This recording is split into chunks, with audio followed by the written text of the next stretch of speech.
proud and to be free. Manuel as Enverga University Foundation. President Madam Naila Enverga Teresa. Vice President for External Relations, Celso Guijarati.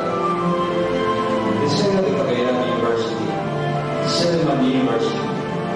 Title Purified Drinking Water, Water.ph, and Malaya Business Insight.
Parks Development Committee, Manuel Enverga University Foundation, President Madam Naila Enverga Labariza, Vice President for External Relations, Celso Habari, Liceo de Cagayan University, Silliman University, Vital Purified Drinking Water, WhatsApp.ph, Malaya Business Insider.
Enverga University Foundation, Enverga University President, Madam Naila Enverga Lucena, Vice President for External Relations, Celso Habana, Liceo de Cagayan University, Suleiman University, Vital Unified Drinking Water, WhatsApp.ph, Malayan Business Design.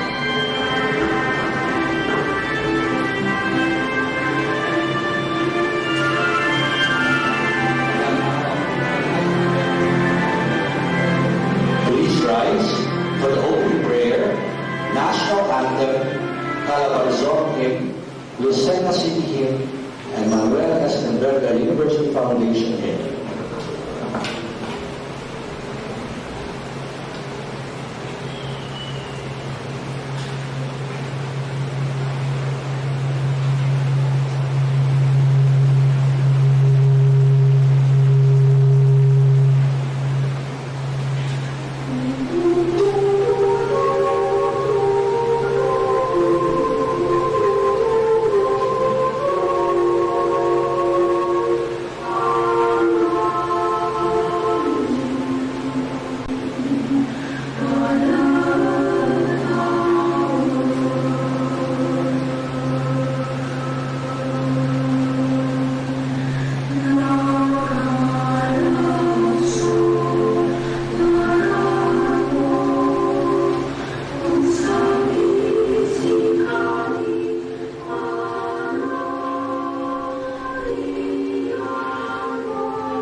Buhay na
Again, before we start, we'd like to thank the following: the National Commission for Culture and the Arts, Cultural Center of the Philippines, National Park Development Committee, Manuel Enverga University Foundation, and now to deliver the opening and welcome remarks for the President, Madam Naila Enverga Lucena. Please welcome Vice President for External Relations, Celso T. Habanya.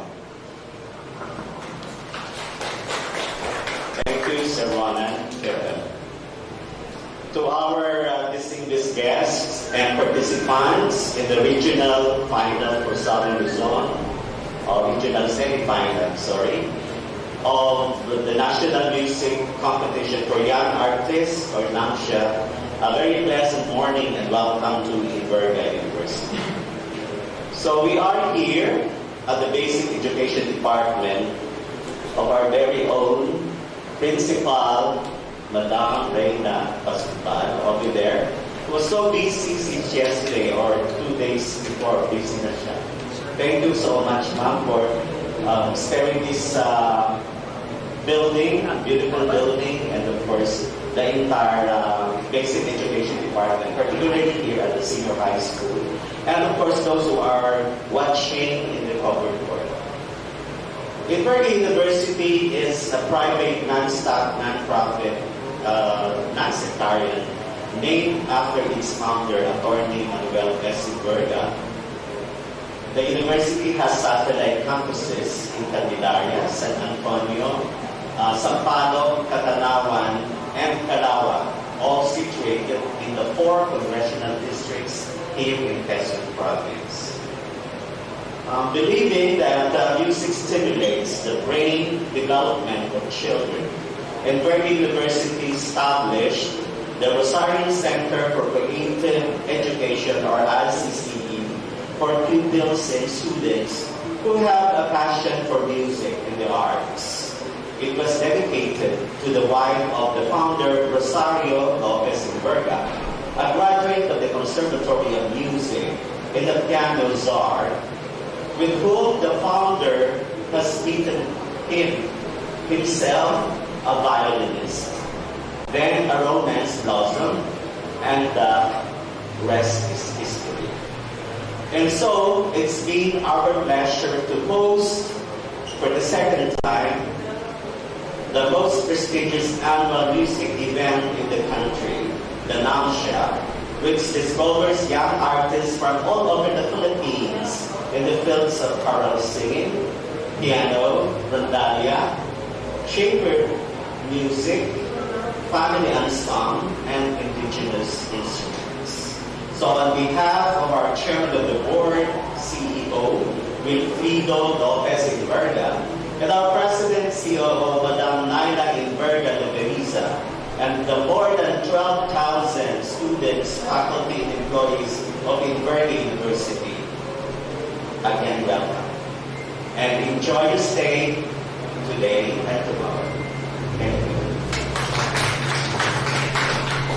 Thank you very much, Vice President for External Relations, Celso T. Habanya. And now, yes, we are really thankful for Enverga University for hosting us, as Mr. Habanya said, for the second time. And we are very excited because our proceedings for today is sort of a high-flex situation. So This is a first for us, so we're really thankful. We're grateful for the university, for Enverga University, for letting us experience this. And now, for his opening inspirational remarks and message, NAMCYA President Dr. Renato B. Lucas.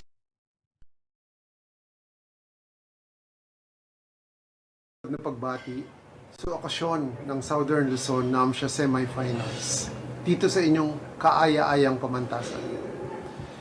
Sa mga panauhin, mga guro at mag-aaral, mga magulang, kamag-anak at kaibigan, at sa ating mga hurado, welcome. Ipagpamunin ninyo sa hindi ko pagdalo sa face-to-face na okasyong ito dahil sa kasing halagang okasyong graduation ng aking bunsong anak.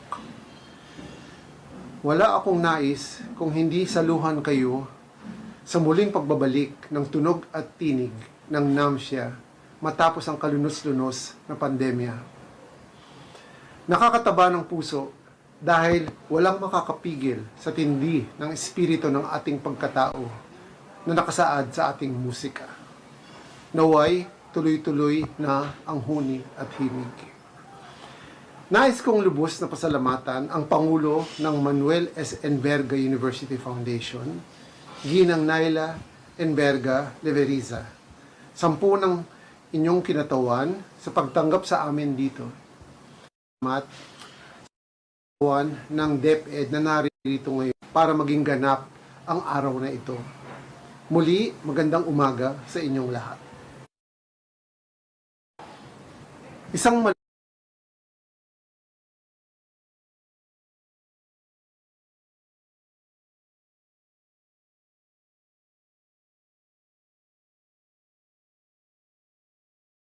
seminar workshop. She is a percussionist, ethnomusicologist, and educator who specializes in the music of the Philippines, Asia, West Africa, and Latin America. She graduated in 2012 with a Master of Musicology degree at the University of the Philippines College of Music. She taught at the University of Santo Tomas Conservatory of Music for 10 years and is currently a senior lecturer at the UP College of Music in Diliman. She has performed in various festivals in the Philippines and abroad with notable local and international musicians such as Roy Hartigan, Edsa Gomez, Joe Bataan, Bob Aves, Grace Nono, Johnny Alegre, Winston Robot, and Bo Razon. Ladies and gentlemen, it is with pride and pleasure that I introduce to you our seminar workshop speaker and facilitator for Pulso ng Musika, a workshop on Philippine traditional rhythms and percussion, Ms. Tusa Montes.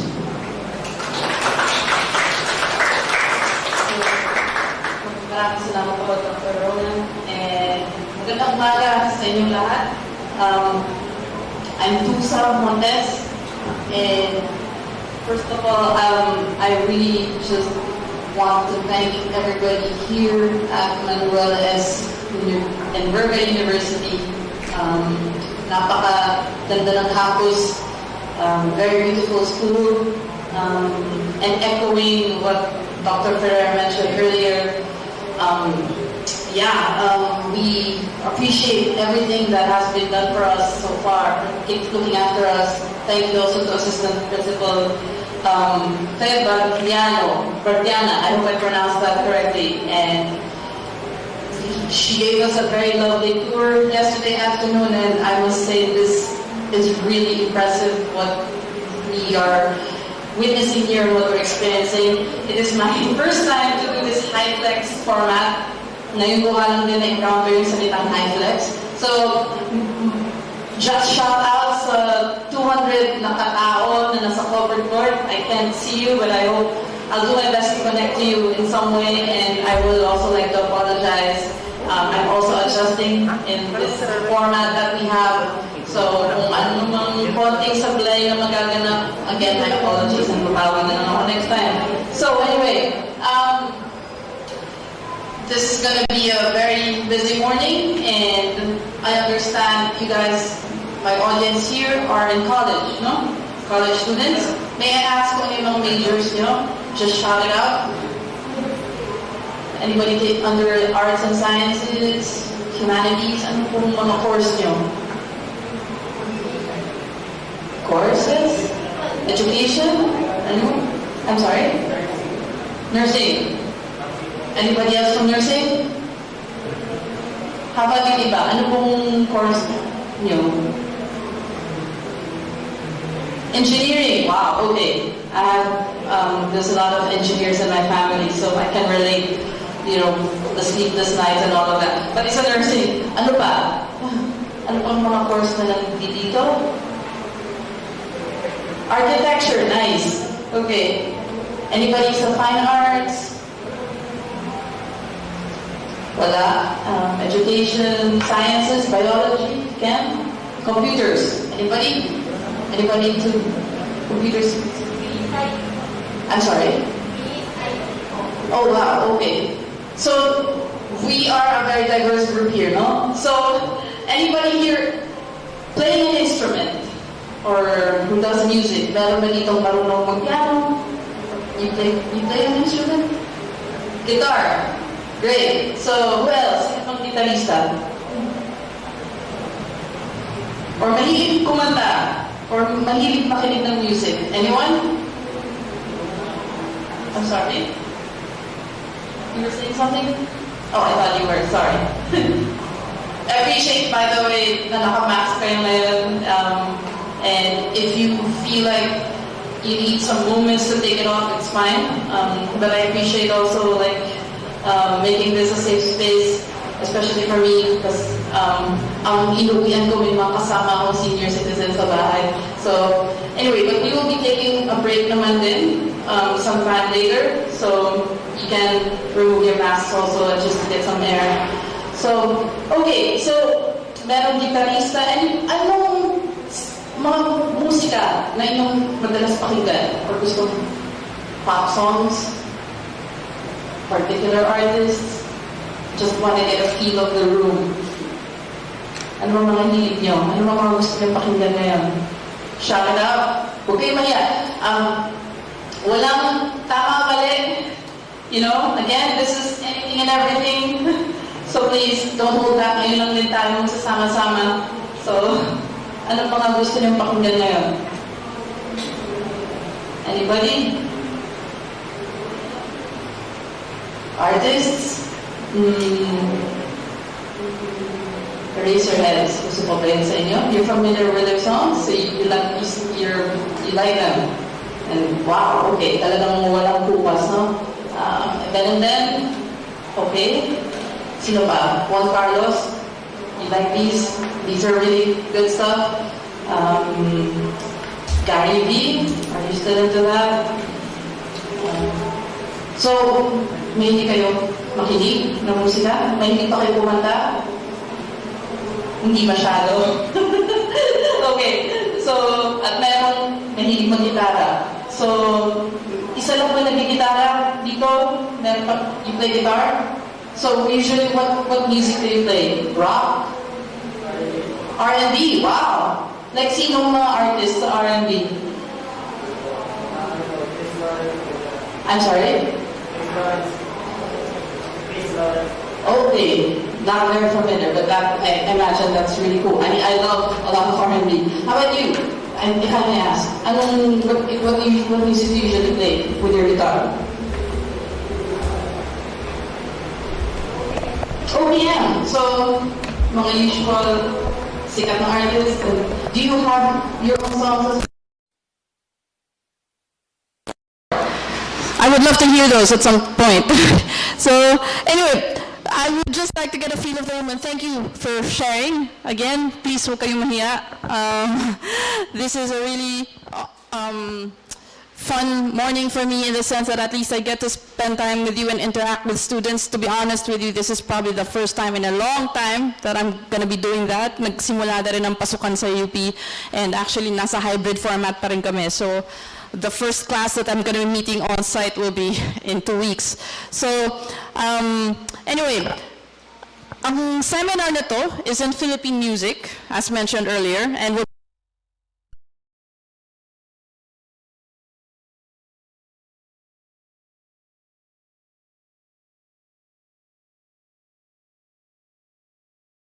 aspeto yan, okay? We have like our OPM, popular music, okay? Kasama na yan. Meron tayong mga guitar traditions as well. Mahilig mag-gitara, okay, dito sa Pilipinas. And that's really something to look into as well. Meron din tayo, yun, our alternative bands. We have our classical music, okay? And of course, our traditional music. Okay, so maraming aspeto ang Philippine music. It's very, very diverse. So, 7,100 islands, right? This is not a joke. Kahit sabihin natin, okay, kalat-kalat siya, but this reflects the diversity in every single island in the Philippines. Maraming musika na nakikita dyan at marami pang kailangan tuklasan. Ngayon, this morning, I just want to focus on a particular aspect of Philippine music that I feel sometimes we tend to overlook or we take for granted, okay? And that is rhythm and percussion. So these are two interesting concepts. Well, for one thing, as mentioned earlier, I'm a percussionist. So ang bias ko talaga when we talk about music, I tend to really listen to rhythm first. Ang una ko talagang gustong bigyan ng pansin pag nakikinig ako ng kanta, ay ang kanyang ritmo, okay? Or the drum beats, okay? Because for me, they're exciting, okay?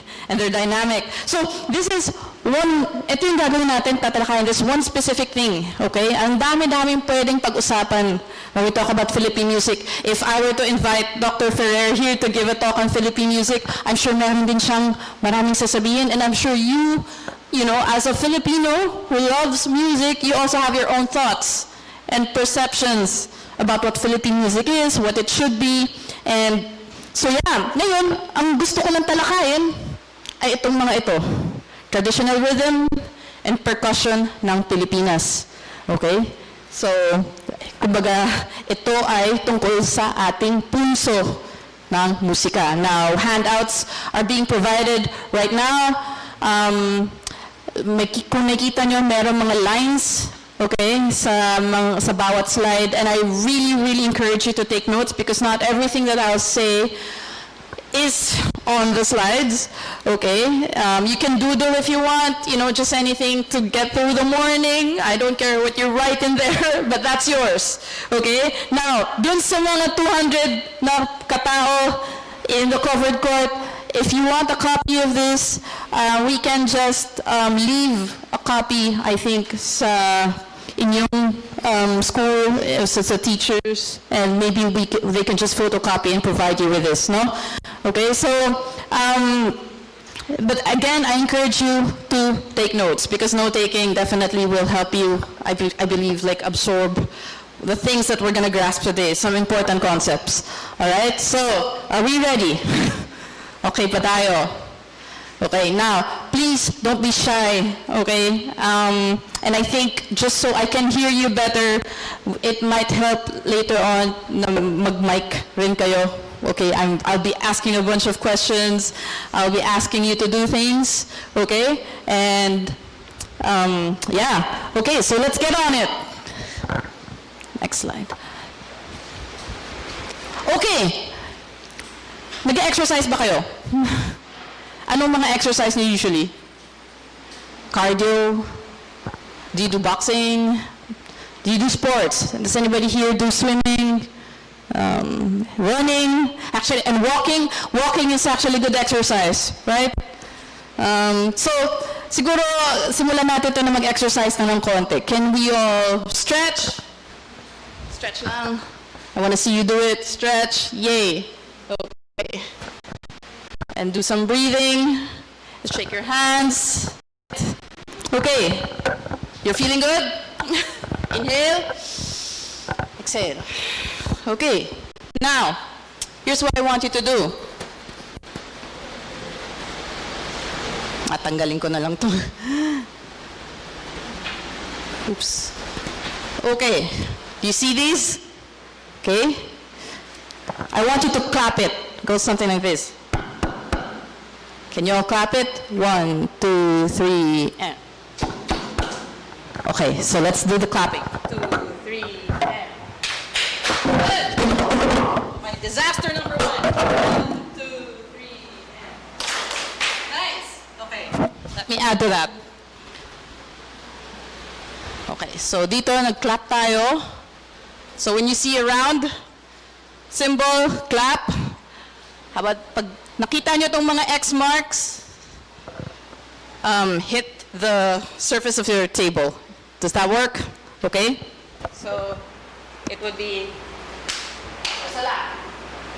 Okay? Or anywhere. Table or laptop works for you. I think mas maganda sa table para marinig natin, no? Can we do these last two X marks? 3 and good! Stop again. 3 and nice! So, let's put this together. 1, 2, 3 and yeah! Isa pa? 1, 2, 3 up. Good. Now, let's do it like 8 times. Tuloy-tuloy. Gawin that. Okay? So we're gonna do this 8 times na tuloy-tuloy. Let me see. Ooh, let me do this thing. Okay.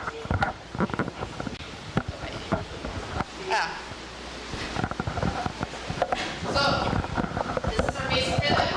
Okay. So, if we can play it 8 times, okay?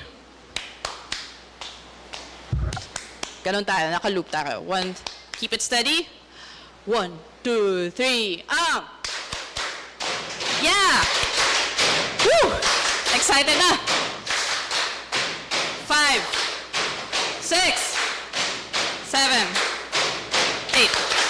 Okay, good! That's amazing. Okay, so now, here's what we're gonna do.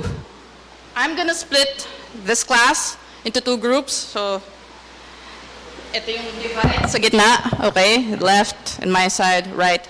You're 1, you're 2, okay? So, this is a basic rhythm. Ito ang 1. Okay? Now 2, this is what I want you to do. Hello? Ano yan, ma'am?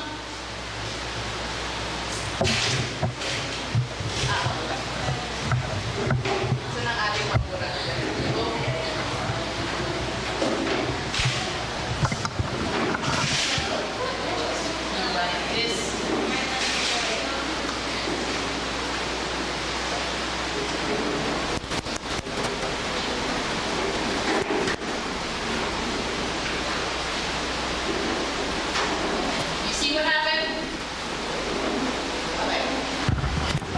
Ano nakita nyo? It's the same rhythm.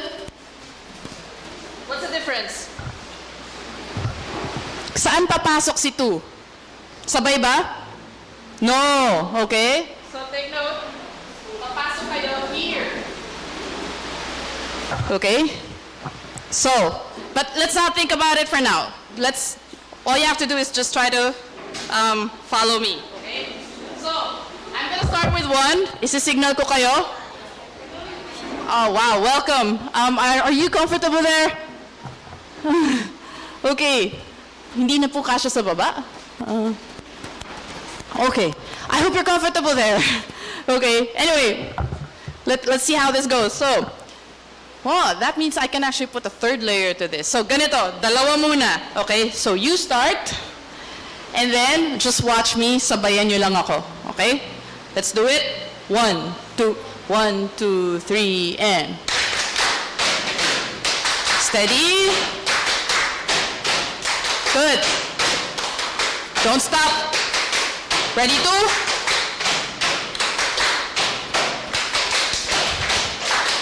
Yeah.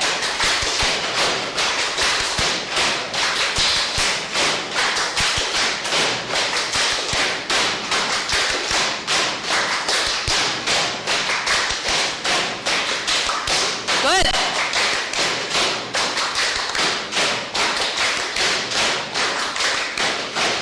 Good. Nice. Very nice. Do you hear that? So can you imagine isang rhythm lang to that we're playing around with, that we're jamming with, okay? And yet just with 2 layers, ang dami na nangyayari, okay? Good job so far. Now, since we have a 3rd group here, nakita nyo ba ito? Let's try a 3rd layer. Kaya? What if let's put a 3rd layer to this na nagkakascade kayo, no? 1, 2, 3. So you enter after them. Now, I don't know if you can see this. I hope you can. So in other words, dito na kayo.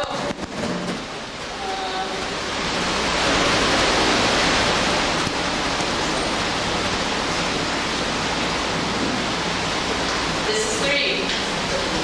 But just follow my lead, okay? So let's try it. 1, 2, 3.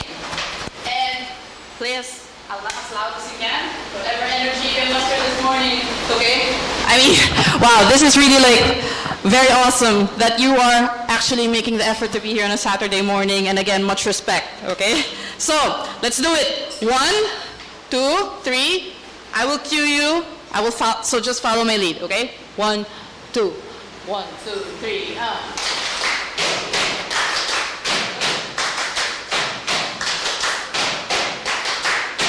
Ready, 2. 1, 2, 3. Yeah.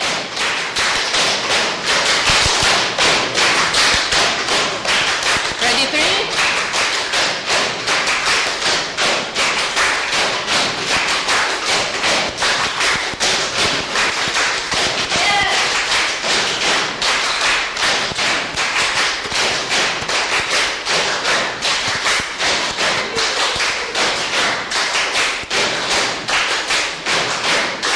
Up.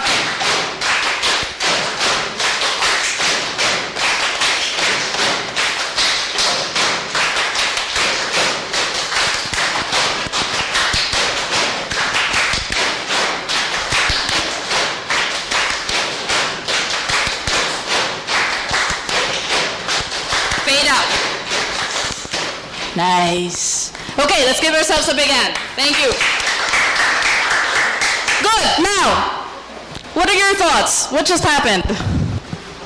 Anong nasa isip nyo? Baka nasa isip nyo ito naman si Ma'am mo, ano naman ang pinagagagawa? Parang, is this a ritual? It's not. Don't worry. How did it feel like tapping the rhythms from where you are? What are your thoughts? Anyone? Nagising ba kayo? I hope so. But anyway, this is actually one traditional rhythm in the Philippines. More specifically sa Cordillera region, sa Kalinga. Okay? So, again, and we will elaborate on this more later on, but this is already, at this point, you know, we're just starting this with an exercise para lang konting magising tayo ng konti, but actually, this is already us absorbing and learning one traditional Filipino rhythm. Okay? And I don't know what your thoughts are about the rhythm, but actually I like the rhythm. Sa akin, it's fun. You know, it's very addicting. Masarap yung groove kung paulit-ulitin siya, and pwede pa yung ibahin yung tempo, pwede pa ibahin yung bilis, yung bagal. Okay? But for me, personally, there are many ways I can play with that. What if lagyan natin ng guitar chords? You know, wala tayong guitar chord ngayon. That can already be the beginnings of maybe an interesting song. Okay? But the important thing is, this is a rhythm that is found in the Philippines.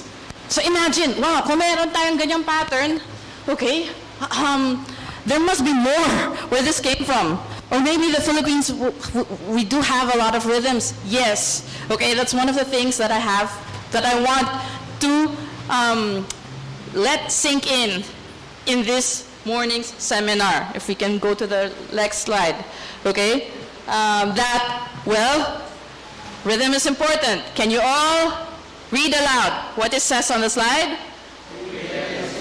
Okay, wala pa tayong kape. Isa pa! Feel it in your gut. Dapat galit kayo. And thank you. Okay, so rhythm is very, very important. All right? I cannot emphasize this enough. Sometimes, you know nga, when we talk about music or think about music, ang una nating nasa isip pa yung kanta, yung melody, yun parati yung ating naalala, right?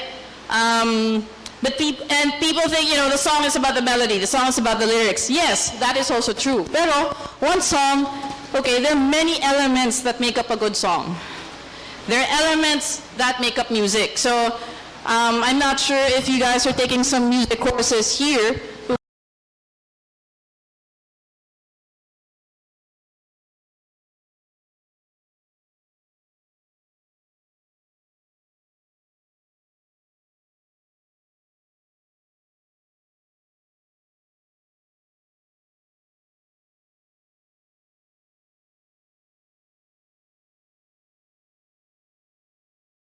Okay, the timbre or yung tinatawag na tone color, ano ba yung quality ng boses niya, matinis ba or operatic, you know? May mga ganyang tayong tinititigan at hinihimay-himay when we listen to a song. And of course, rhythm. Okay, now rhythm is actually, I would say, a very, very indispensable quality in music. It's a very, very important element. Okay? Actually, I would like to argue, and maybe some people will disagree, but for me, pwede tayong gumawa ng napakagandang musika kahit walang melody, kahit walang ibang bagay dyan, you know. If it's just rhythm, like what we did earlier, we were already making music. Okay? As a group, you were actually doing a group jam. And guess what? Wala pang instrumento yan. Diba? You were only using your hands, okay? And your table, okay? And yet, we were already making music. Wala pang ang kanta dyan, okay? Wala pang gitara, okay? But this is already music making, just by playing rhythm, okay? Now, rhythm, now what happens if yung music walang rhythm? Ano sa tingin nyo? What happens? Kung kunyari, happy birthday, tinanggal natin yung rhythm nun. Sino ba may birthday ngayon? Meron ba? Anyone? Wala. Wala tayong pa-birthday? Okay. So, o sino magba-birthday bukas? O sinong meron bang ikakasal? Wala pa. Meron ba? Or gustong ikasal? Meron bang ganun? So anyway, what happens if, balik tayo sa happy birthday, what if walang rhythm yung happy birthday? I'm gonna sing the happy birthday without rhythm, okay? I'll try to sing. I'm not much of a singer, but that's what we're gonna do.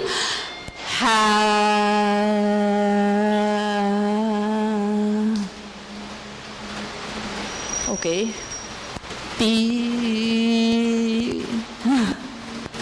Birthday. What happens? If walang rhythm, it's not gonna be a song. It's not gonna be a happy birthday. Okay? Why? Because ang mahalaga, it's rhythm that makes the music move. Okay? So, rhythm, as we shall see later on, is the one that gives the music the motion to go somewhere. Okay? Kung tinanggal niyo yung rhythm sa music, hindi natin alam kung hanggang kailan siya gagalaw at saan tutungo. Okay? It's the rhythm that gives direction to the entire thing. Okay? You can put a melody there, pero kung yung melody ay walang rhythmic aspect, walang figures, the melody will not be able to know where to go. Naiintindihan nyo yun? So, that's why, the songs that you're listening to, that's why, you know, a big part of it, kaya rin siya may kapit, kaya rin siya may recall, even if sabihin nyo, simple lang naman yung kanta, paulit-ulit yung melody, 2 nota lang. Okay? But sometimes, it's the rhythm that pushes it. Are we clear? So, moving on. Now, more concepts on rhythm. Are we okay? Kaya nyo pa ba dyan sa labas? Naku, I hope you're comfortable. Wala kayong electric fan. Are we? Please drink water or basta hydrate or something. Rhythm this is one of the things that I think we need to appreciate this morning. It's all around us. Okay?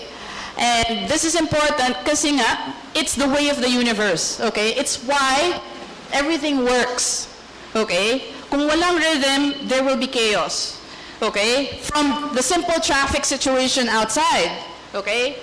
The cars follow a certain rhythm. Okay? They have to, and merong mga signals. Kung may red light, kailangan mag-stop. Okay? That means stop moving. Okay? And then you have to move pag green light na. So, the things on the road, when you're on the road, the rhythm has to be respected. The flow has to be respected. Okay? Otherwise, kung hindi, kaya nga may mga laws, may mga traffic rules.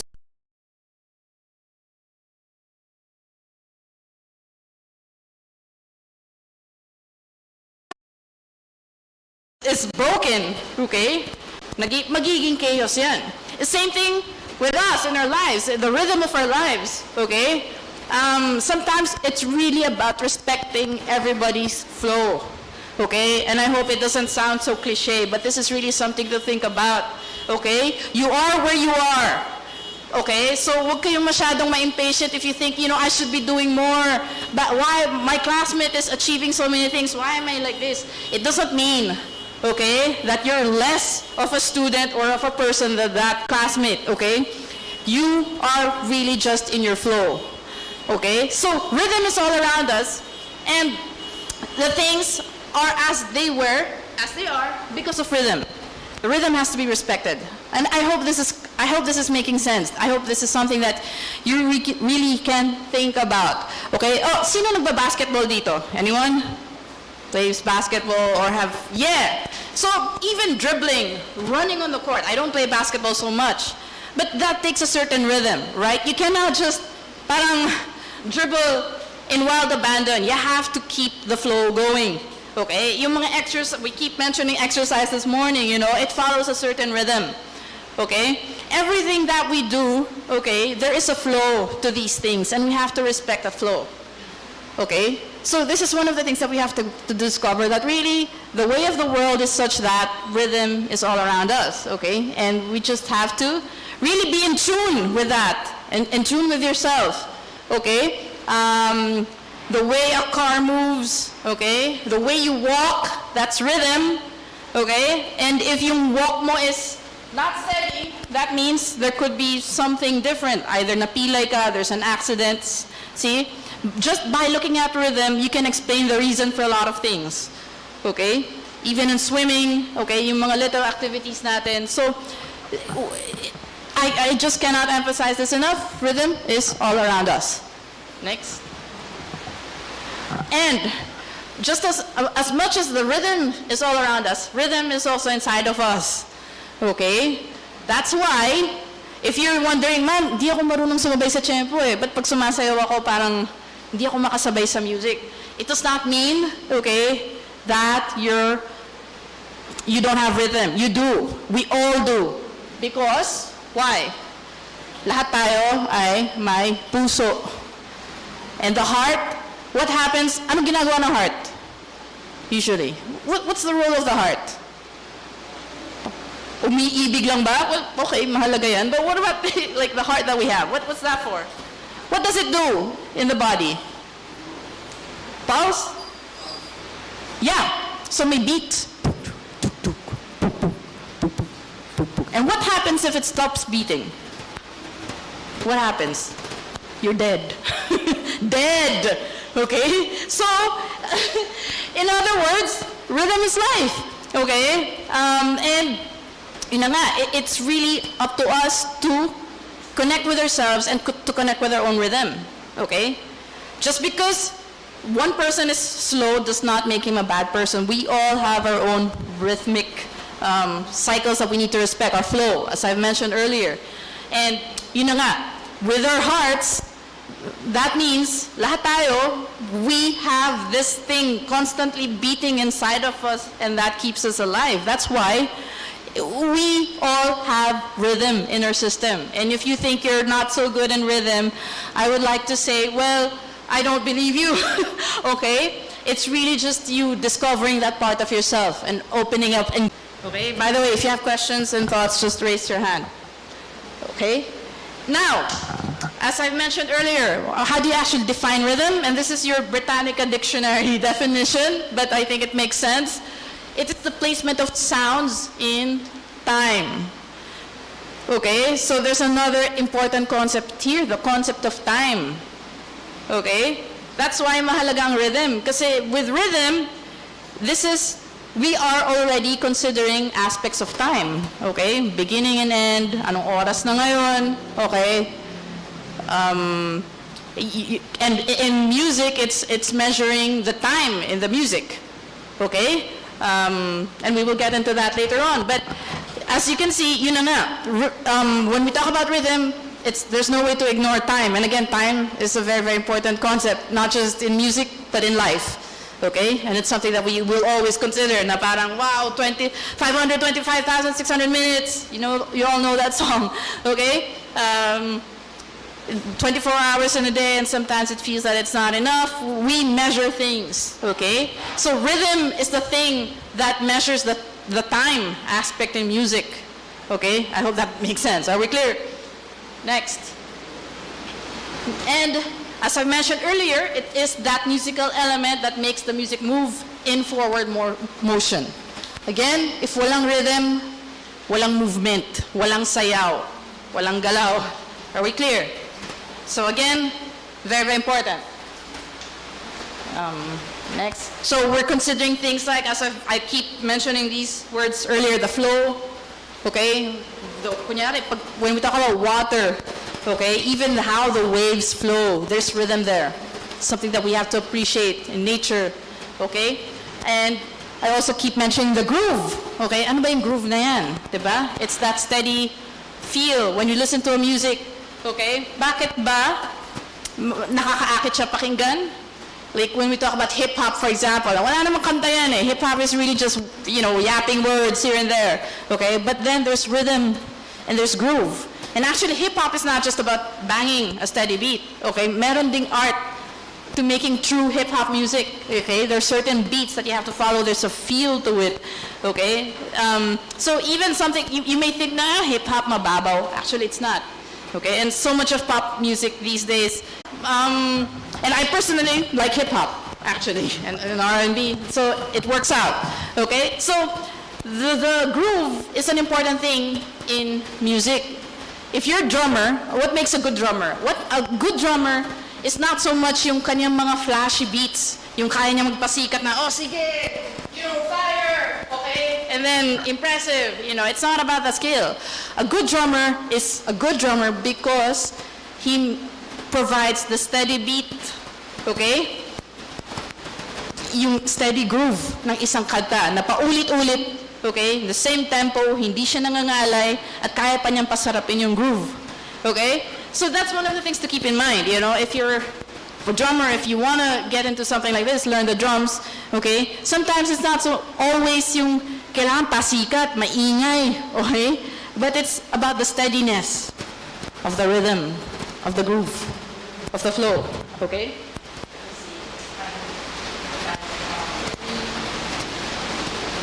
So, yeah, and as I mentioned earlier, what happens if the groove breaks? Diba? Kung hindi makasabay yung drummer, kung nangangalay siya, kung bumabagal siya, di bagal lahat, diba? Kawawa naman yung sumasayaw, nasarap na siya, tapos biglang si drummer pagod na, sira. Right? Sometimes, things like, masyado mabagal, that it can make a whole song sound heavy. Okay? So yun, kung nasira yung groove, that affects the entire music. These are little things that sometimes you do not notice, when you look at a live concert or a live performance. But again, what you have to appreciate is a drummer na kahit hindi siya masyadong sumisikat pero napaka-steady ng kanyang groove. It makes everyone happy and moving steadily. Is that clear? Any questions so far? Kaya pa? Okay. Let's see.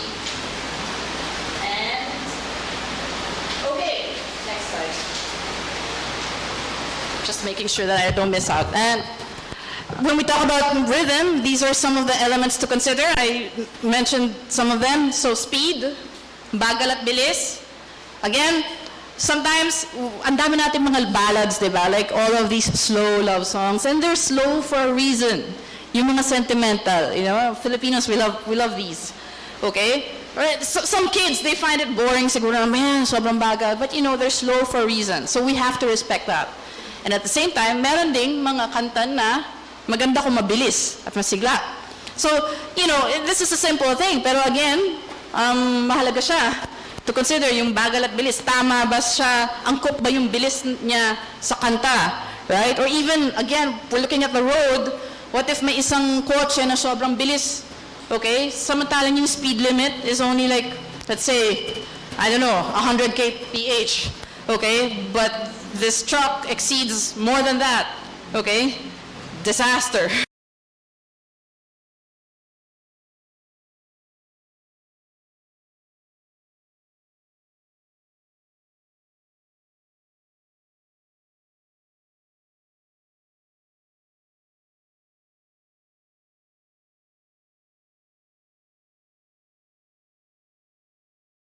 2, 3. 1, 2, 3. So, we can do like a bit of that. Na parang, can we do that? And 1, 2, 3, 1. There's a feel of 3. 1. And I actually love this rhythm. Sometimes, ang tingin ng mga kabataan, ano ba yung tunog lola, you know, napaka-tunog luma, yung mga sayaw, yung mga folk dance. But I actually love this rhythm. There are exciting things that you can do with it.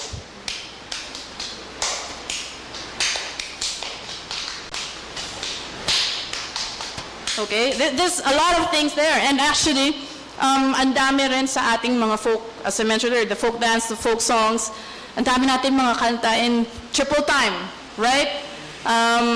Naririnig natin ito sa mga fiesta, and you probably wonder why, but actually it may seem like it's not a big deal, but actually it is, because it also reveals something about, well, how these musics, because of the time signature, are also reflections of the colonial past, okay, na meron kasing mga Hispanized forms and European forms that were introduced to us back in the day. 300 years of Spanish rule is not a joke.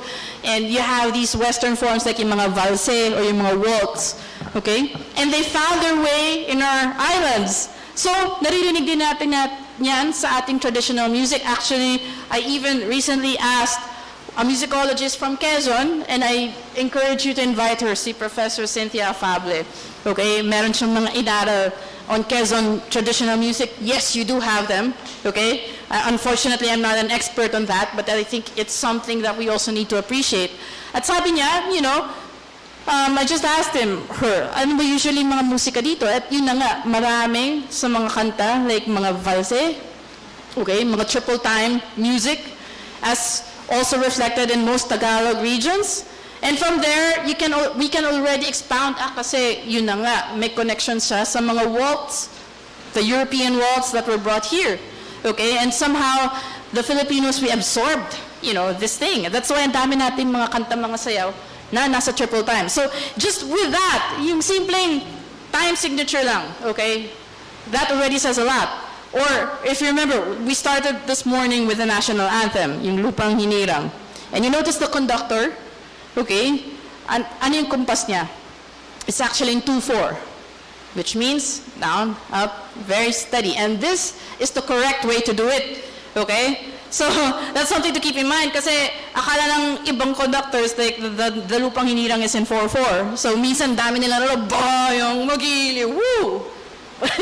But actually, it's really, it should be in 2-4. Why? Because the Lupang Hinirang is a march. March is usually dalawa lang ang bilang. 1, 2, 1, 2. See, these are things to consider. How yung mga time signatures na yan, they already reveal so much about Philippine music, the songs that we have, the forms, the styles, you know. So, it's very, very important to look to study it and not to ignore it, okay? And lastly, as yung genre or the style, we talked about hip-hop earlier, you know how rhythm is the key to hip-hop music, okay? And, you know, for example, two things that come to mind. So, Katang Isip, you're familiar with that, right? Who's into this? Sinong may gustong kumanta?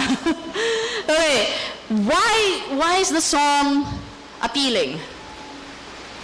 Of course, may magandang lyrics niya, nakaka-relate kayo, oh, Katang Isip, ouch, my love life. Diba? Parang, you can all think along those lines. What else? Okay, the melody is there, okay? But personally, I think Katang Isip, the reason why it works very well is because of its groove. Okay? Kahit mabagal siya. It's not just about a 1, 2, 3, 4. Hindi lang siya ganun eh. It's really, meron siyang shuffle eh. Like a slow shuffle feel. Like, it's how it swings. Okay? So, marami ka nang masasabi about the rhythm of just a particular song and why it works. Now, if you do Katang Isip, if you perform it na wala yung ganong swing, I don't think it will be that powerful. Okay? Mahalaga yun, yung shuffle niya.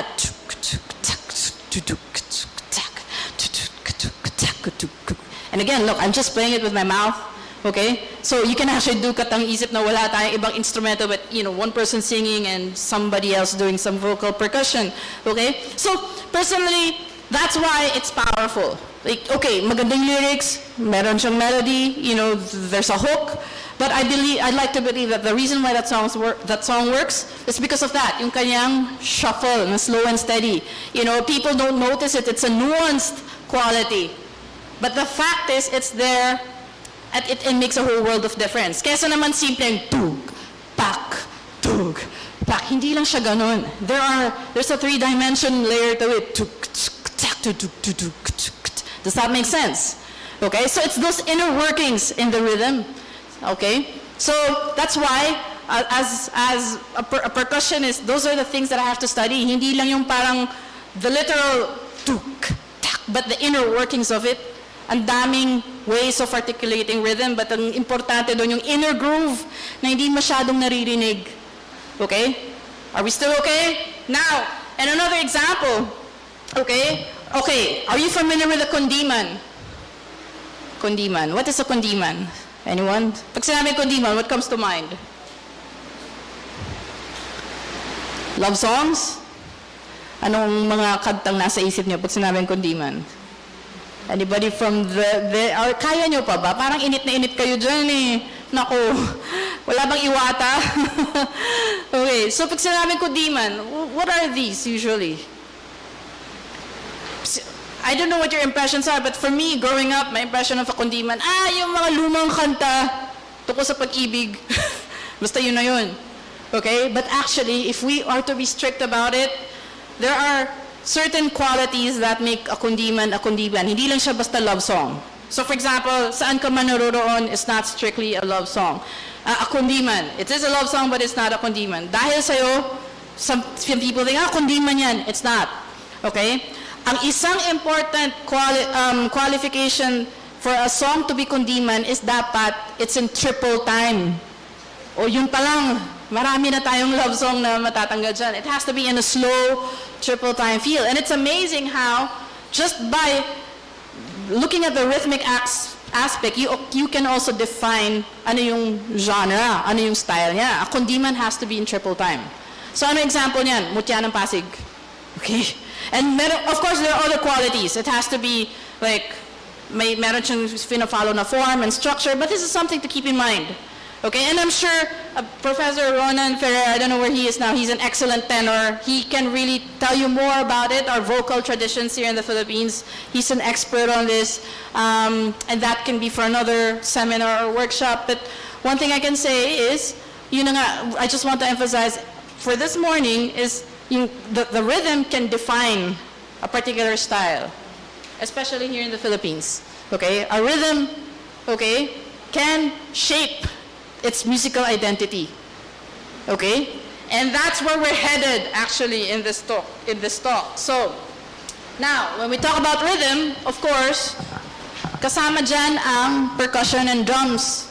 Why? Because these are the musical instruments na parang tinuturing talaga nating rhythm instruments. I mean, their main role is really to provide the rhythmic aspect. Of course, hindi lang naman rhythm talaga yung main function ng percussion, but, mainly they're responsible for that. A good percussionist, ang talagang crucial sa kanya ay yung rhythm, is to keep the rhythm.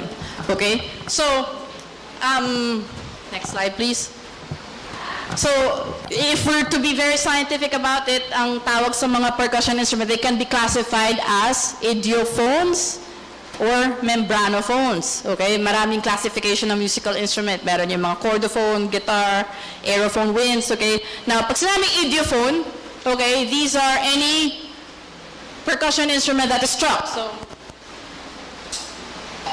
these are idiophones. What you see here, they're struck either with a stick or with your hands, okay? And nasa material din. Usually they're made of metal, okay, or wood, okay, or plastic, brass, okay? So, mga ganong klaseng surface. Ang membranophone, okay, they're made up of animal skin. So, if you see that drum over there, that's a membranophone kasi yung surface is actually made of, if I believe this is the skin of, I think, a dead calf or goat. Okay? So meron tayong mga drums at maraming iba-ibang klaseng tambol sa Pilipinas.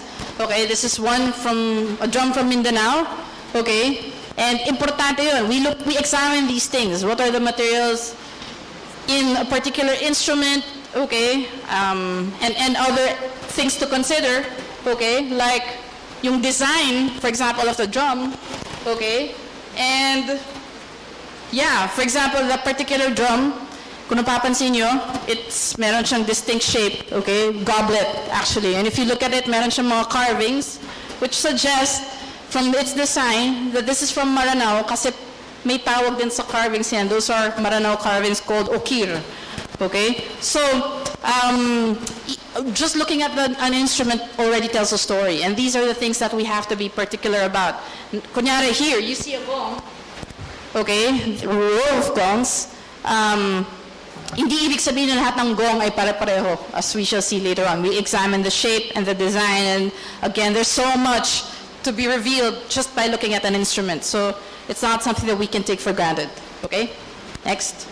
So, having said all of that, this is just what I wanted to tell you this morning, okay? By exploring rhythm and drumming and percussion, okay, we are already into having a great cultural experience. So this is already a cultural experience. Just by drumming, learning about our instruments, meron na tayong makikilala sa atin pagiging Pilipino. Meron na tayong makikilala sa ating pagiging Filipino musician, okay? So, and this is really one way of delving deeper into Philippine music than just what you hear on the radio, by examining rhythm and drums and percussion. Are we clear? Kaya pa? Okay, so, questions so far? And I believe we can take a quick break. Okay? Okay, so I think we can go for a break. Can we do anong gusto nyo? 10 minutes? 15 minutes? 15 minutes? No? Okay. 10:30 ngayon ang time, so if we can come back at 10:45, are we good? So let's take a break first. Okay?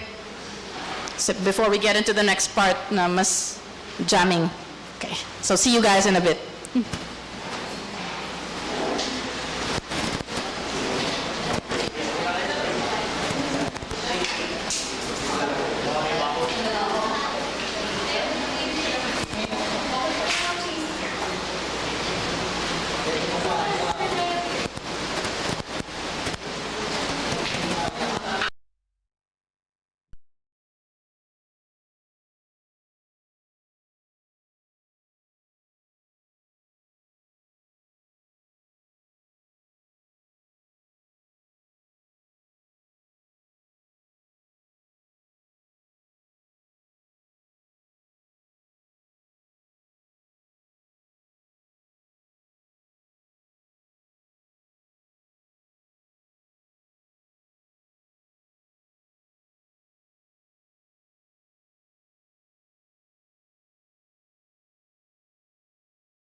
my superwoman.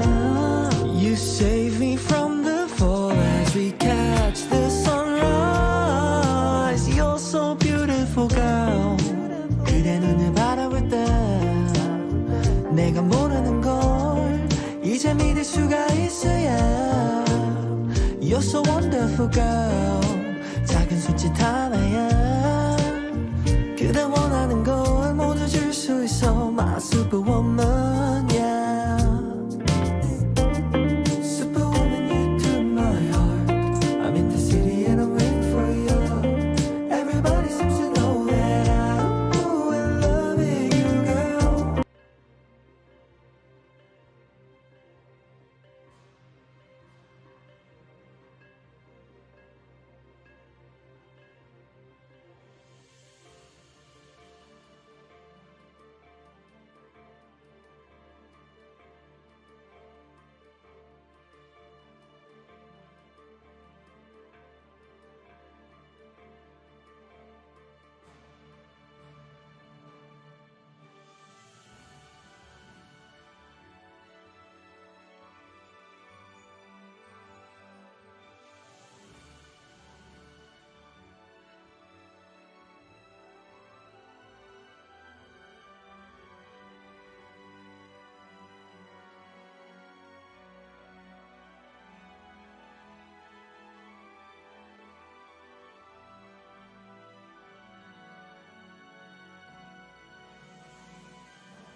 I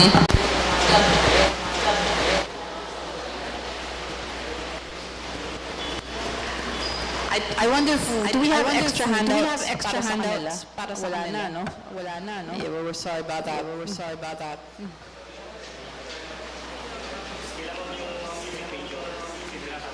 I see. So, yung kanina, umuwi na po sila. Umuwi na po sila. Ay. Thank you, sir. Thank you, sir. I hope they somehow got something. Wala, sayang kasi wala pa talaga yung mga tugtog. But I hope. okay, so these are the musicians, I believe. Sige. Kaya natin to.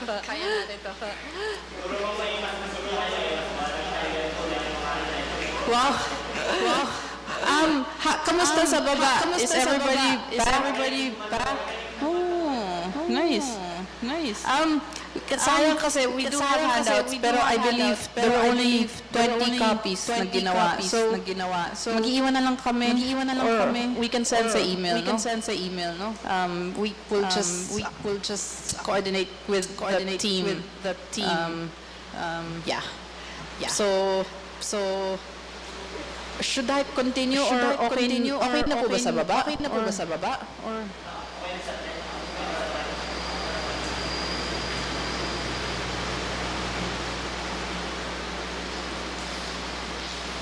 So, pasensya na nilagay kayo sa labas kanina. And I appreciate your being here.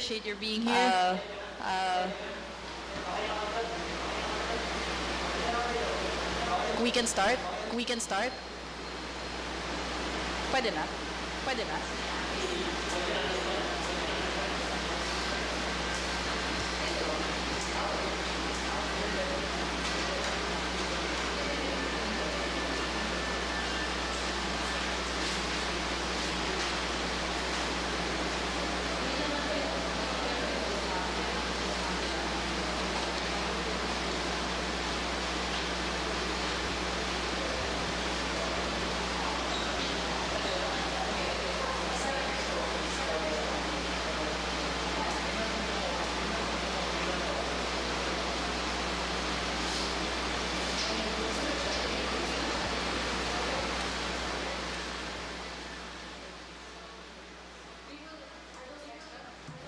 Okay, so you can pass them around tas kung kulang. Whoever, and I encourage you to take notes because not everything is on the slide. So kung kulang, we will just request the school to photocopy for you if that's okay. So we before we took a break, ang isa sa mga in-establish nating ideas is how rhythm is a cultural experience. Okay, and that's really like something that I think that's the most important takeaway. Okay, now rhythm is important musically, pero it can also be a cultural experience. Okay, rhythm and drumming and percussion, it opens its doors to culture and cultural discovery. Okay. So in the same way as you can appreciate the culture of a particular people through the food and through the art. Okay. Music and specifically through rhythm and drumming. It can be those things too. Na ang rhythm is just like the culinary food. Okay. It can be a great cultural experience. And lalo na sa ating mga Pilipino, hindi lang natin ito na-appreciate masyado, pero actually napakayaman ng ating percussion and rhythm culture. Okay, I think that's really one thing that I dare to put out there. Nobody has really said it outright, I believe. That's the one thing that I'm gonna establish. Okay, kung hindi kayo agree, then we can have another discussion for that. Basta umiinom tayo. Anyway, if we can next slide please. So we have actually Yun, parang interesting words in Filipino. And I'm sure other languages as well. We talk about beats or the Pinoy beats. Meron tayong yung tinatawag na pintig, same as the pulso. Okay? Ang gaganda actually ng mga salita sa Tagalog. We talk about the beats, the rhythm, and of course ritmo, which is hiram sa Espanya. And then tambulan. Actually, ang dami nating tambulan naganap dito sa ating mga fiesta,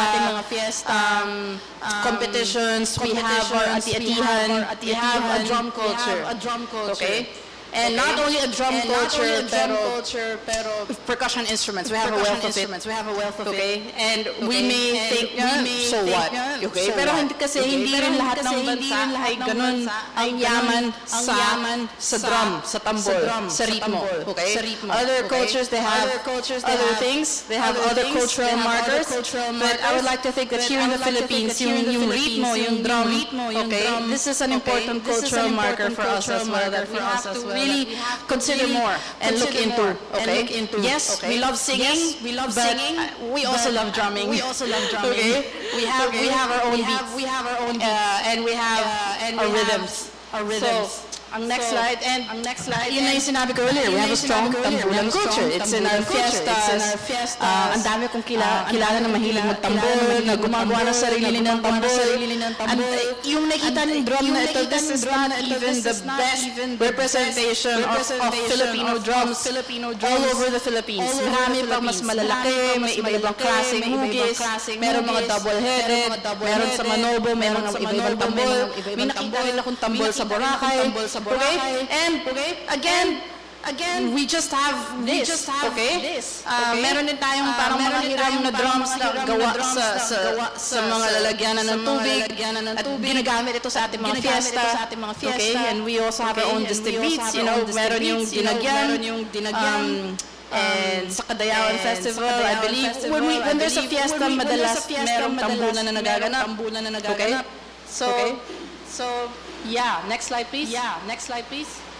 And that's why I would like to say the Pinoy beats, the rhythm, they also shape and define Filipino musical identity. This is something that I want to consider this morning.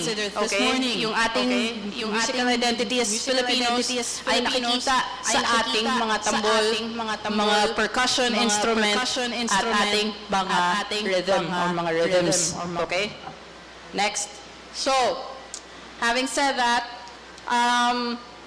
at this point of this seminar, we are going to try to explore some Pinoy rhythms and percussion.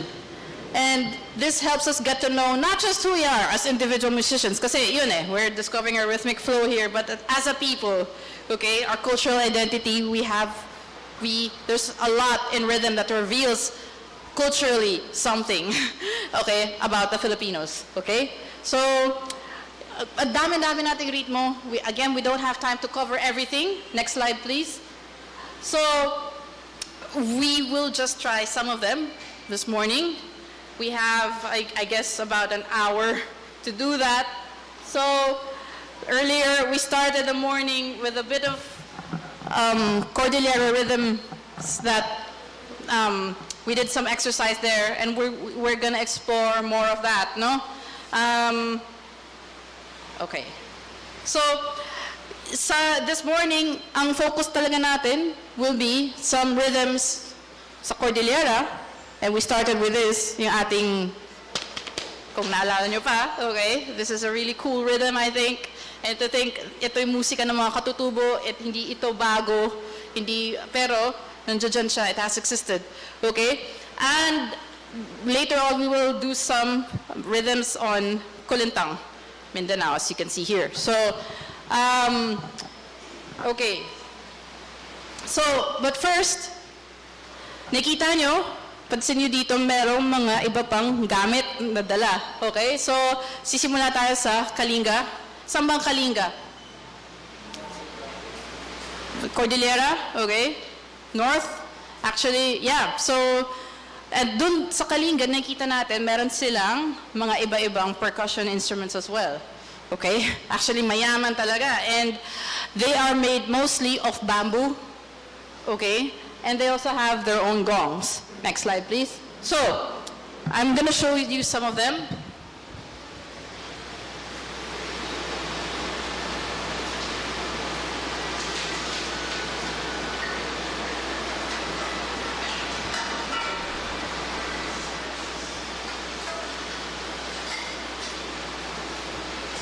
As you can see here, anong tawag dito?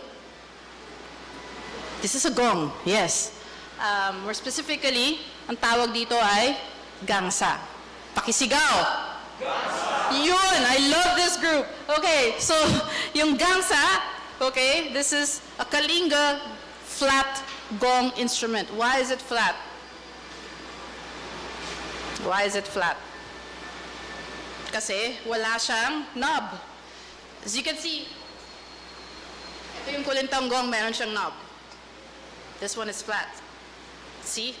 Two important things, characteristics, dun pa lang magkaiba na sila. Okay? So, hindi ito gangsa. Ito yung gangsa. Are we clear? So, a gangsa is a Kalinga flat gong instrument, and it's considered very, very valuable among the Kalinga people. Like, if a family owns a set of gangsa, this is already heirloom for them. Okay? Ito yung isa sa mga pinakamahal, actually, among instruments in the Kalinga. Kasi one set of this can be like mga 40,000 pesos. I mean, it's expensive, but it's not as expensive as a harp or a grand piano. Pero if you're curious, ma'am, saan nyo nakuha to? You know what? I actually looked sa Facebook Marketplace lang. If you're thinking of procuring for your school or for your program or for your own, you know, may nabili ako sa Facebook Marketplace. I think it's just a matter of finding the trusted seller, pero marami doon actually na nagbebenta na ngayon. And I'm amused kasi nga many years ago it's hard to buy. Usually kailangan mo talagang pumunta doon. But now this was shipped straight to my home. Okay? So, yun, if you're curious and if you're considering buying, just check it out sa Facebook Marketplace. And yeah, what was I gonna say? This is very important kasi tinutugtog ang gangsa kadalasan sa mga community celebrations, gatherings, the important ones among the Kalinga people. So this is normally played to welcome like an important visitor or like in a wedding, anything that's important, anything that's grand and that's huge, like a peace pact offering, okay? Madalas tinutugtog ang gangsa, okay? And now, there are two ways of playing the gangsa. If you remember, sinabi ko, minsan you can use a stick or a hand. So the gangsa, actually, you can play it both ways. With a stick, and it's very loud.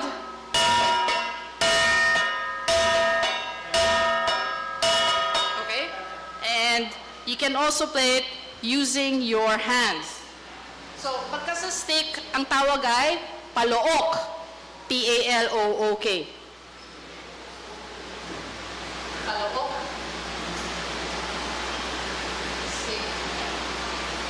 Pardon my writing. Okay? If you're using your hands, it's called topaya.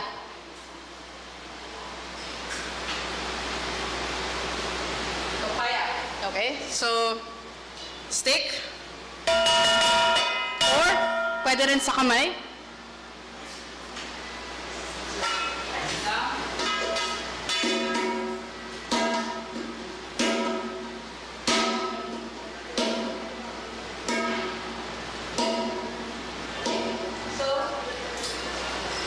This is your gangsa. Babalikan natin ito in a bit. Next, we have tomato. Can you all shout it out? Yun! Now, what is a tomato? Ang tomatong, ang tawag dito is a set of Kalinga bamboo stamping tubes. Okay? Bamboo stamping tubes. Why are they called such? Kasi you play this, so papansin nyo, this is a piece of bamboo. Yung isang dulo is closed, it's covered, yung isa bukas. So this one, you hit it on the floor.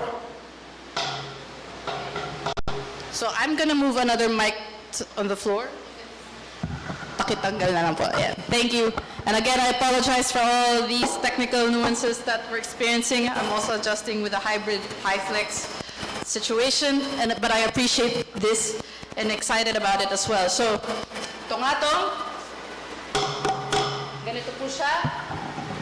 Okay? And there are two ways to hit it. One is the ring or the open, close.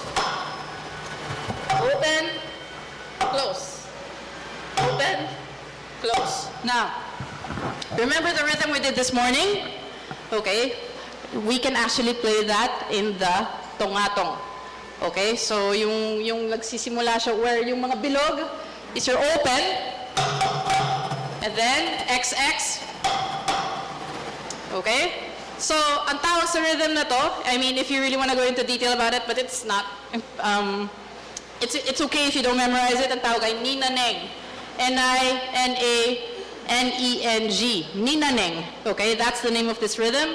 Ang tungatong, sometimes it can be played for rituals, healing rituals, or it can also be for recreation. Okay? So, I'm gonna play that rhythm that we did earlier. Remember this? Remember? Okay, who wants to try? First person? Yeah? Okay, good. So, okay, turn your face. Yeah. Good. Check ka muna. Thank you. What's your name?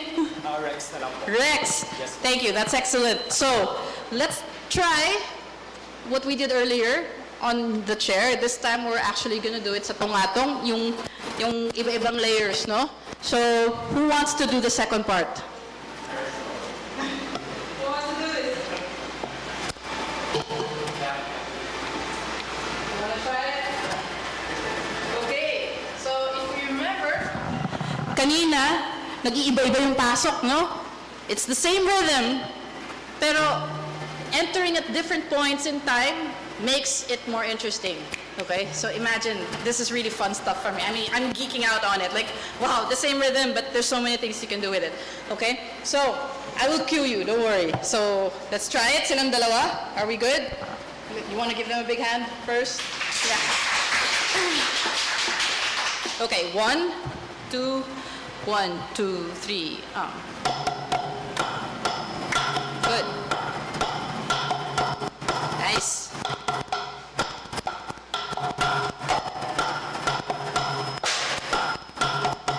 Good. Ready? Good. Yeah, nice.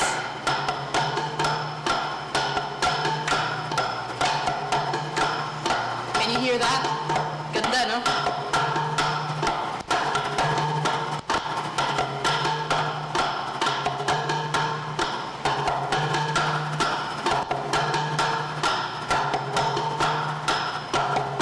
Fade out.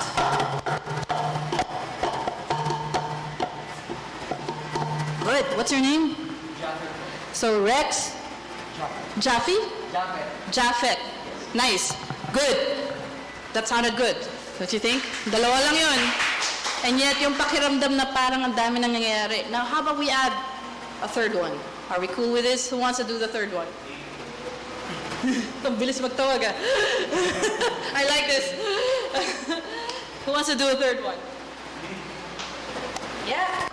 It's okay lang magkamali. No worries. This is music, you know? Decide number 2. Okay, Japheth. Okay, this is nice. Wow. Okay, so you know the rhythm? Dag, dag, dag. Chak, chak, dag.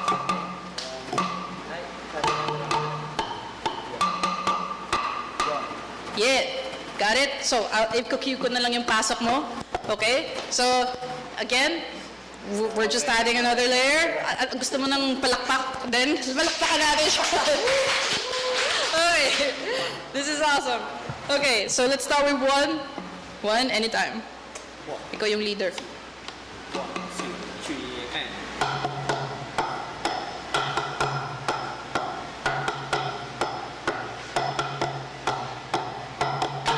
Yeah.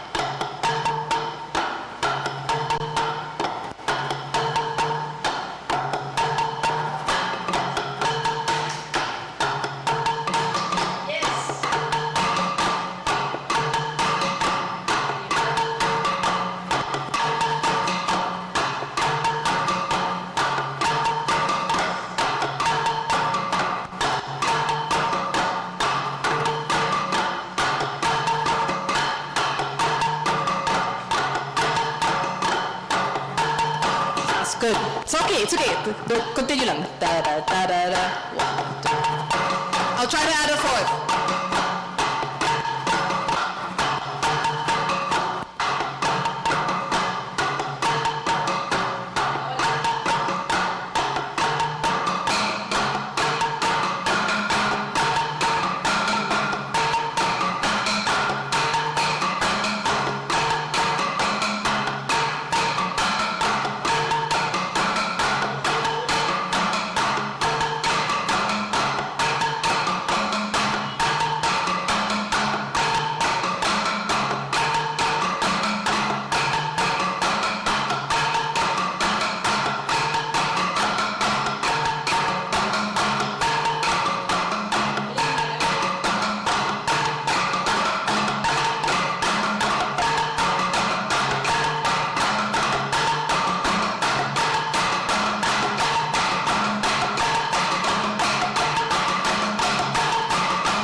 Nice. Thank you, Rex, Japhet, and Neil. Wow, this is an amazing group. Pwede na sila mag-boy band. You know, the Tongatong boy band. Isn't that cool? But yeah, very nice. And again, what we did earlier, this is not exactly easy. Believe me when I tell you that. It's not our natural music. Hindi naman ito yung madalas natin pakinggan. Okay? This is really stepping out of our comfort zones for a bit. Okay? But this is our traditional Filipino music, specifically sa Kalinga music.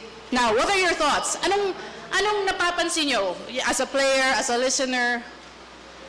Yes. It's like each of you Sorry about this. Yeah. it's like each of you must focus on your own so that para po yung pag nalito ka dun sa ginagawang rhythm nung isa ay yun, you will screw it up. I'm sorry? You will screw it up kapag po nalito ka dun sa Good answer. ginagawa nung isa. Actually, so napansin nyo, like if kunyari, konting slip lang sa rhythm, nag-iiba yung tunog.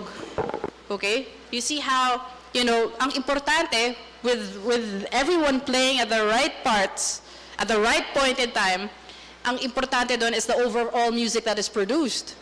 Okay? And again, we're just playing around with rhythm here. Wala pang ang kantayan, walang anything. But this is already legit music making kasi it's everybody doing their rhythmic parts and entering at exact point in time and trying to keep it steady, sustaining that rhythm.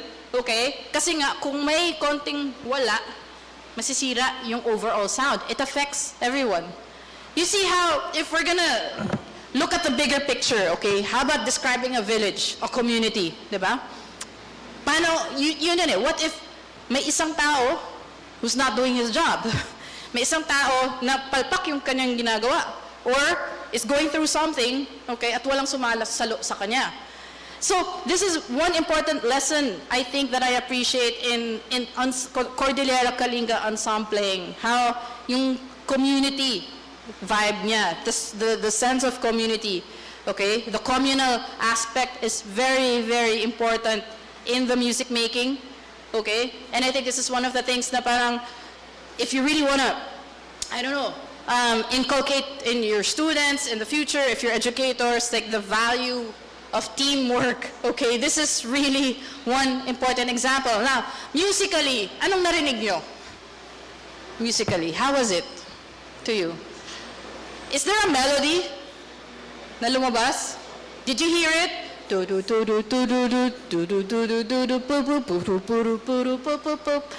You see how even just by playing rhythm correctly, meron ng overall sound na napoproduce.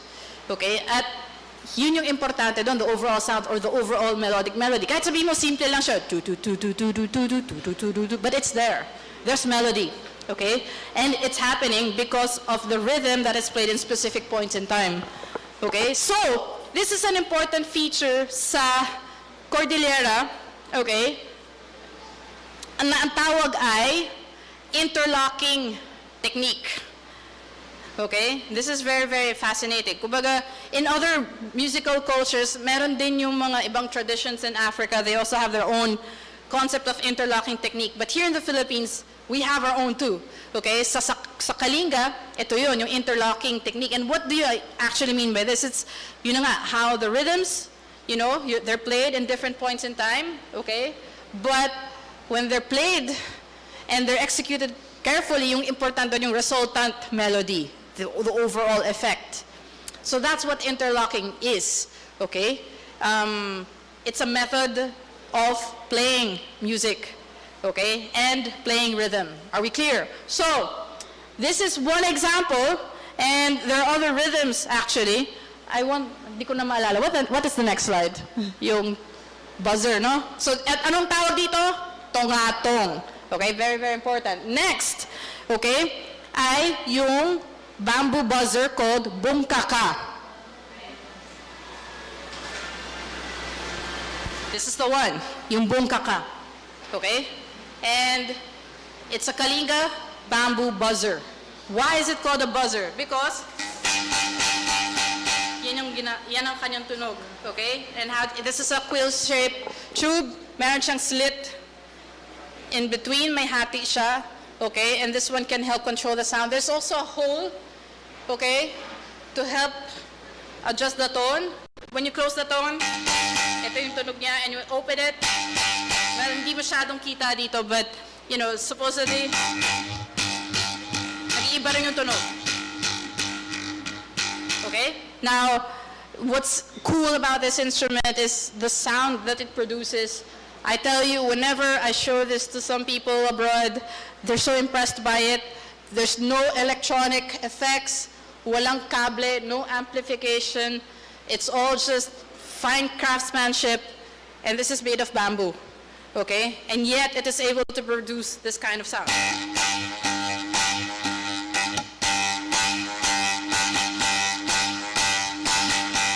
Who wants to try? Just anyone? Masubukan lang? Or have you tried this before? Don't worry, nothing complicated. Just try it. I can give it to you. Just play it, okay?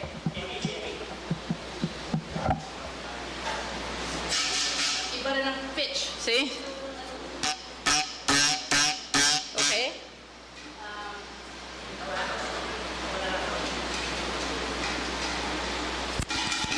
Iba rin to, see? Different pitches. Now, see ka lang. I will try to do basic interlocking lang. I will just alternate with her. What's your name?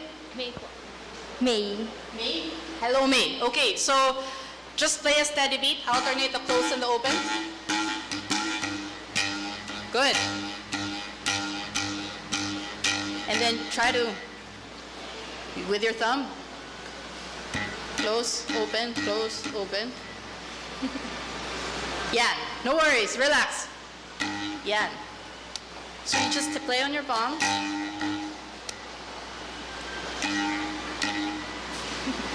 Okay lang yan. It's good. Good. So, play a steady beat. So, mag-interlock lang ako sa kanya ng ganong basic lang. Just the basic pulse, and then I'll fill in the pockets. Okay?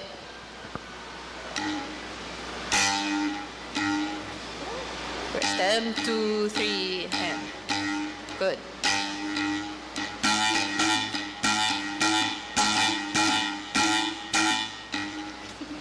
Sige, keep it steady. And huwag ka mahiya. Don't, just play it loud. Be confident. Good.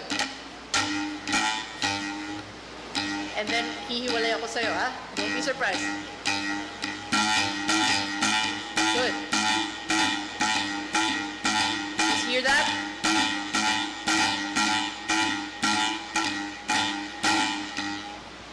Continue lang. Just make sure you keep it steady. Huwag kang sasabay sa akin. I'm trying to alternate with you. Okay? Just one last time. 1, 2, 3, and... Can you do a clap? Good. Yeah.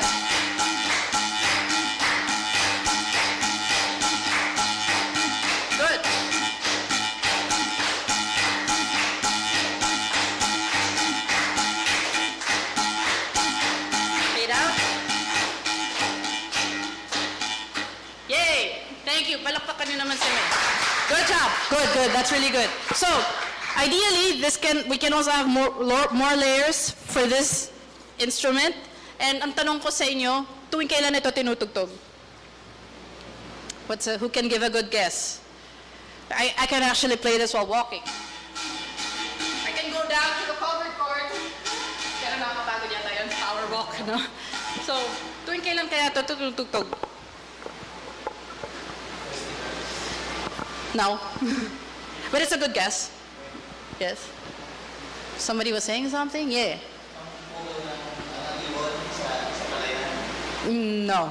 But it's a very, very good guess. I like your answers. Yeah. Medyo related. Medyo. Yes. Procession, medyo din. I mean, these are two good answers that I think hit that closely. So, the answer is, this is played habang yung mga kalinga ay naglalakad sa bundok to drive away evil spirits.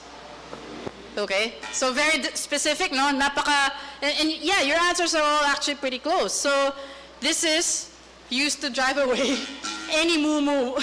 Okay? Hopefully, nawala sila. But that's the idea. Like, in a way, it's for safety, while walking. Okay? And maganda nga siya kasi it's a mobile instrument. Okay? And again, very nice. One of my favorites because it's really just bamboo and that sound. And that's it. And of course, just like the tongatong, it's played as a community, may interlocking. This time it's a simple interlocking of steady beats and everyone adding layers to it. Okay? Very fun instrument. If there's time later, maybe we can try it, but I guess we have to move on a bit, no? Next.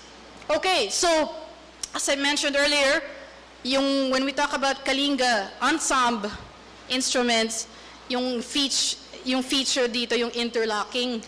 Okay? So, we are gonna try a different rhythm this time. Okay, if we can go to the next slide. So, this is very simple, actually, simpler than the one we did earlier. So, a dot means rest. Okay? So, open, and then X, maybe salap again. We can try this. Let's just do the top line. Okay? 1, 2, 3, and rest. Rest. Good. Rest. Nice. Good. Now, can we play it a bit faster? 1, 2, 3,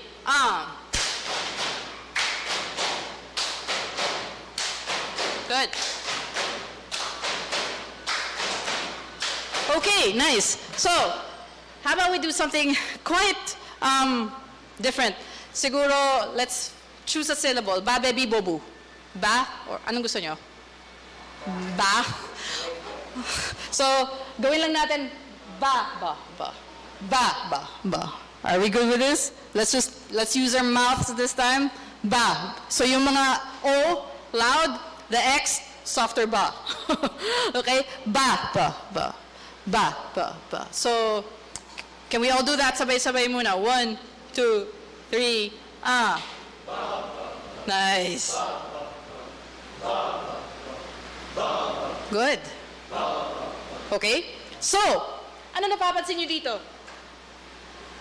Ganun na naman, just like what we did earlier. Same rhythm, but it enters on different points in time. Okay? So, yung number 2, saan siya papasok? Okay? So, kunyari, let's do this. 1, 2, 3, 4. So, kayo si 1, you do the first ba, and then 2. Okay? Let's silang dalawa muna. Okay? First row. 1, 2, 3. I'll go with you. And ba. Good. Good. Ready? 2, 3, and nice. Louder. Ba, ba, ba, ba. Nice. Sounds good? Nice. Okay, 3. Saan kayo? Can you follow it? Okay, let's try it again. This time, 1, 2, 3. 1 muna. Kaya pa? Masakit ba sa jaws? We're good? Okay, 1, 2, 3. Ah.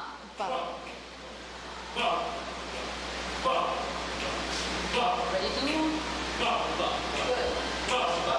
Nice. Ready? Ba. Yes.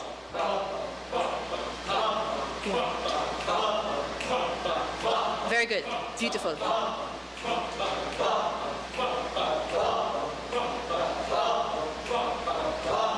Very nice. Sounds good. Tatlo pa lang to. Okay, nice, nice, nice. I'm liking where this is headed. Let's 4th. Kaya nyo? So, saan nang pasok nyo? The first X of 3. I'll cue you in, okay? Can we do this? Are we ready? So, this 4 parts tayo, okay? 1 first, 2, 3, and 4. Okay? Ready? 1, 2, 3,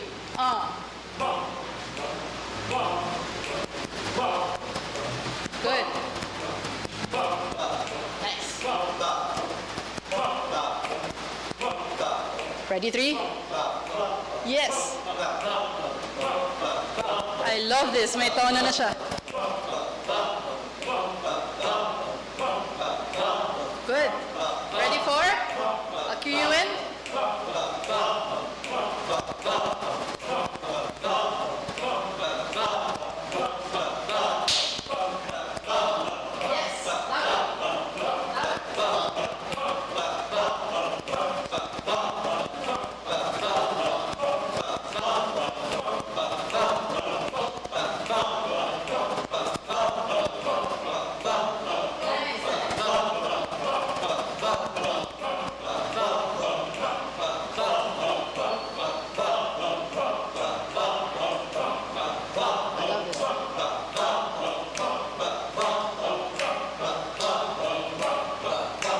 Fade out. Okay, beautiful. Okay, iba naman ang vibe niya, no? With the earlier rhythm. I know that's a lot of things exercised here, but how did that feel? Again, I just want to emphasize how we can play rhythm with our mouths, with our bodies, with our hands, without having to have an actual instrument.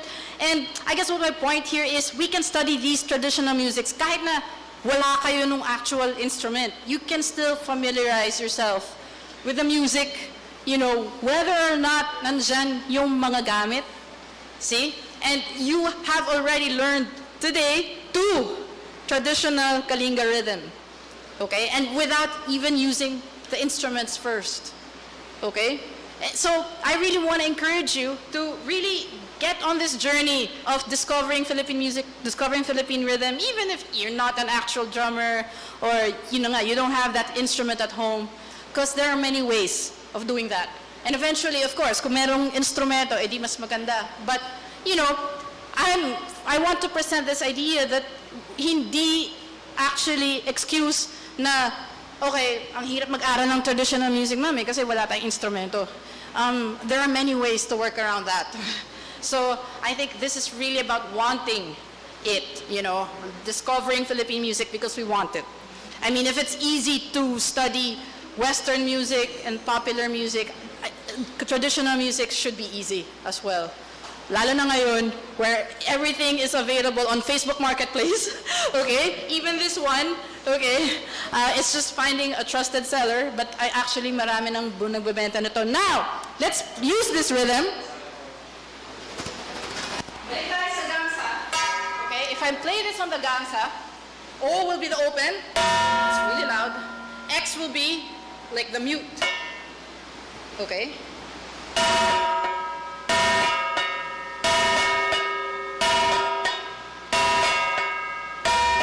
And then I can play it faster. Tayo ay kanya at tayo ang lupa. And then sometimes I can variate.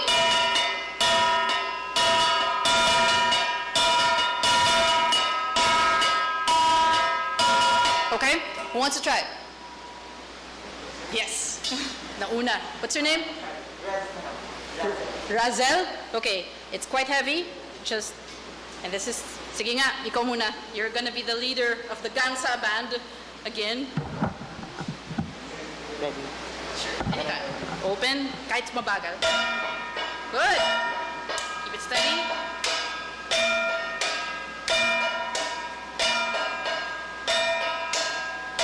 Nice.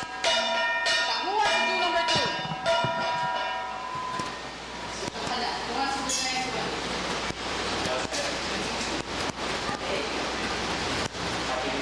Traditionally, there are 6 actually, but since sobrang bigat na ng mga dala ko, I only brought like 3, but I do have more at home.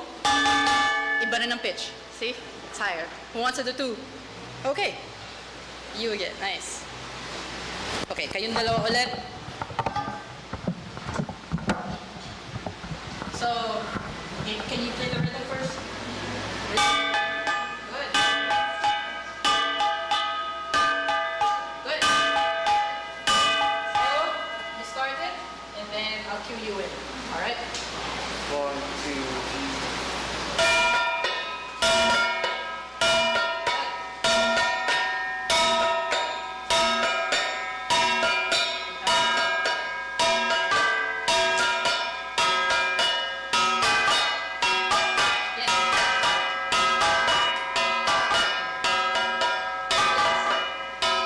Keep it steady. So, ang important dito is to keep it steady. See? You see how, kung kunyari konting bilis lang, kakalas na. See? These are important lessons, you know, about rhythm. Some ideas here that we're beginning to uncover, no? So, try to keep it steady. Don't rush first. Okay? 1, 2, 3,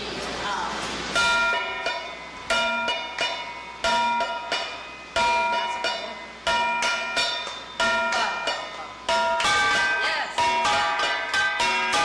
Good.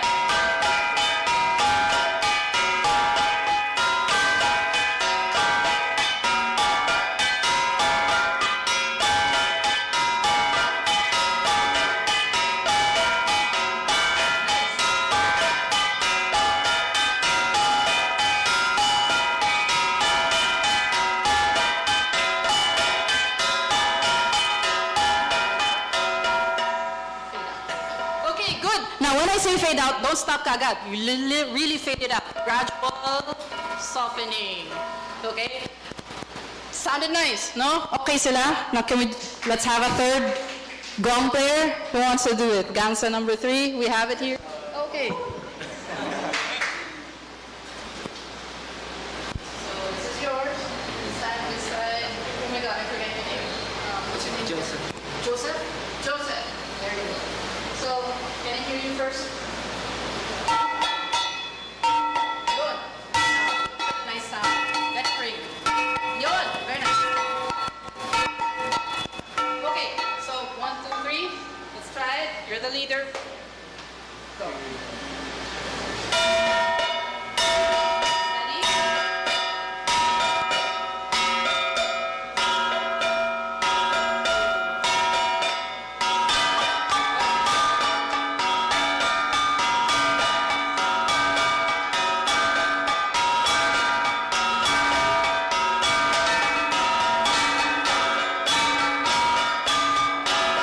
Okay.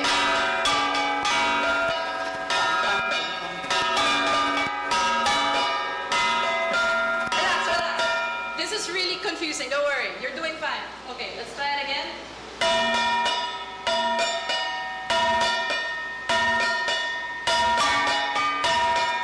Tama yun.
po ba? Ganun lang eh. Planggana, just But very beautiful. Did you hear the melody? Did you hear that overall effect? You know, just playing one simple rhythm, and yet when you put them at certain points in time and execute them perfectly, okay, merong very resultant melody that's powerful. Okay, so yan yung gangsa.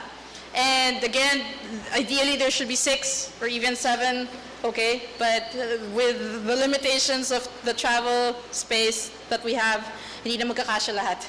They're very heavy, and I believe they're made of brass, dependent, at nag-iiba-iba rin yung quality. Any questions so far about what we did? Before we move on to the last portion of this, which is some kulintang music. Thoughts? Anyway, I think there will be time for questions later, so let's move on. Okay, so from the music of the north, sa Cordillera, we go down south, okay, in Mindanao, and more specifically yung kulintangan or kulintang music. Okay, so what we see here, I have a question. Nakakita na ba kayo ng kulintang before? Have you tried playing? Has anyone tried this before? Was it taught in schools, in high school? Kasi ang alam ko ngayon, it is a requirement sa Philippine music classes, sa mga, I'm not mistaken if it's elementary or high school. So I'm just curious if you've encountered this before. Sa college, yeah. So sir knows is familiar with this. So anyway, the kulintang, I guess if we're to consider something like a very popular traditional musical instrument, it would be the kulintang. Kumbaga, this is a representation of not just Mindanao music, pero the entire Philippines as well. Marami na ring mga kulintang players, not just here in the Philippines, but also in the US, may mga Phil-American communities na who've learned kulintang. So, kulintang has become like a global representation na rin of what Filipino music is as far as traditional music is concerned. So, I'll just get a chair.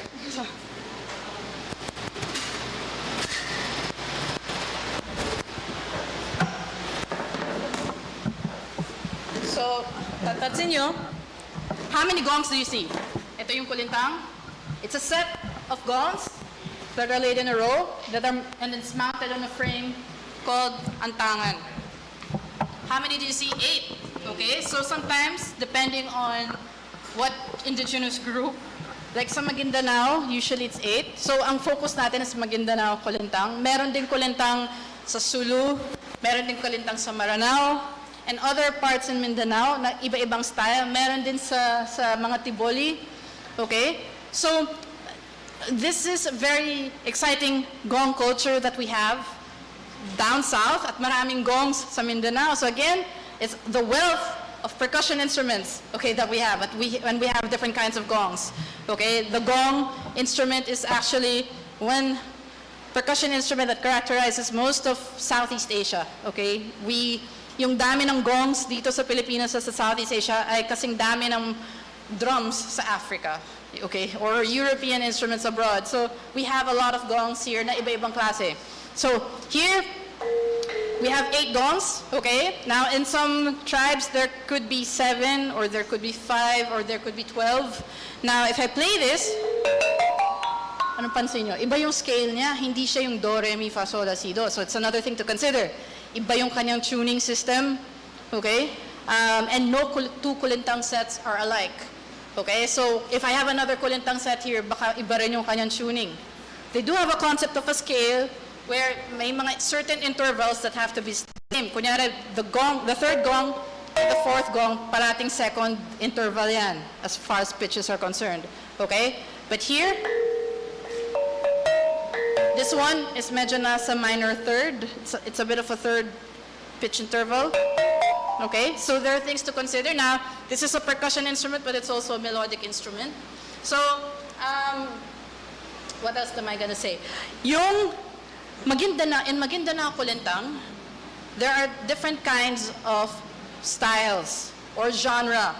Okay, so, di ba ang genre, usually, what comes to mind pag sinabing genre? May rock, may pop, may jazz, okay? There's classical music. So Maguindanao, they have also their own concept of genre, okay, in Kulintang. So, ano itong mga genre na to? They have Tidtu. Tidtu is like a fast Maguindanao Kulintang style, okay, normally played sa competitions. Sinulog, which is slow, na medyo mabagal. And then later on, we will try for a bit yung binalig, which is a little more festive. Now, one important characteristic that differentiates these genres is rhythm.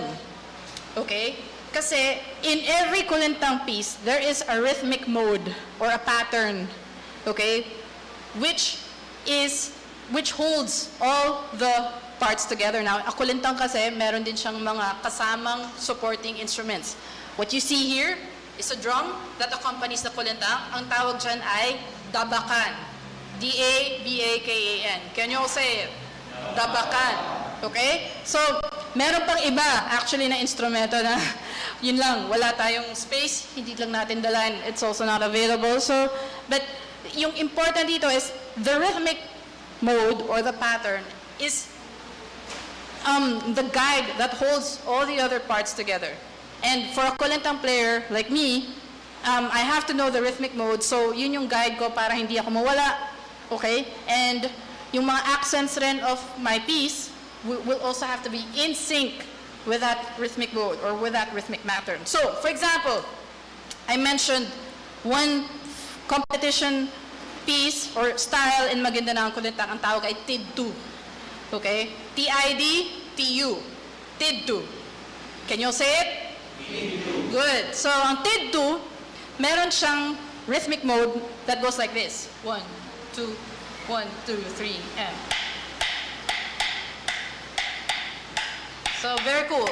Because actually this rhythm, you can also hear it in Latin American music.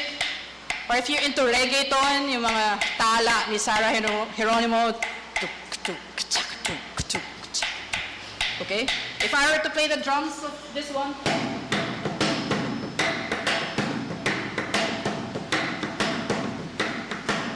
Gusto mo wanna help me out?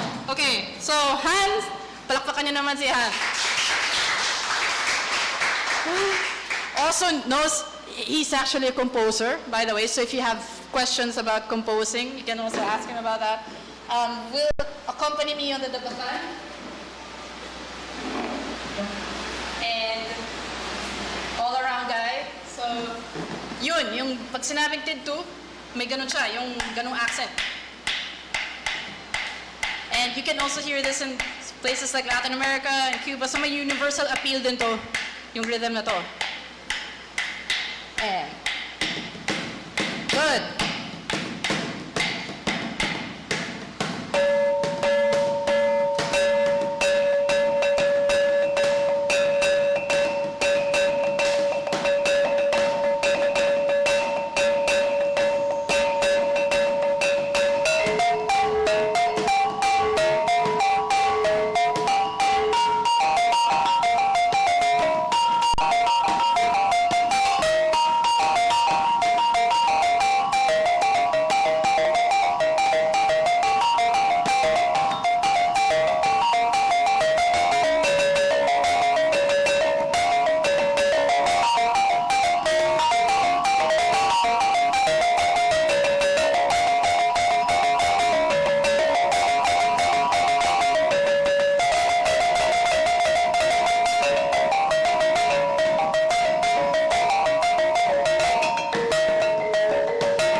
Good. That's Hans. So, thank you. Nice. Thank you. Good job. So, yun yung Tidtu, yung may ganung accent. And sometimes that can even go faster depending on, kasi nga, it's all about speed when we talk about Tidtu. So sometimes I can do like a lot of things there. So, in other words, yung rhythmic mode is important. There can be many different melodies. Okay, so yung ginawa ko, that's one Tidtu. This is another Tidtu.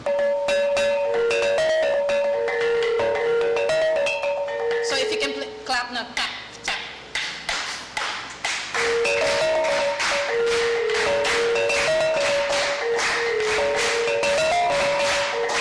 Okay?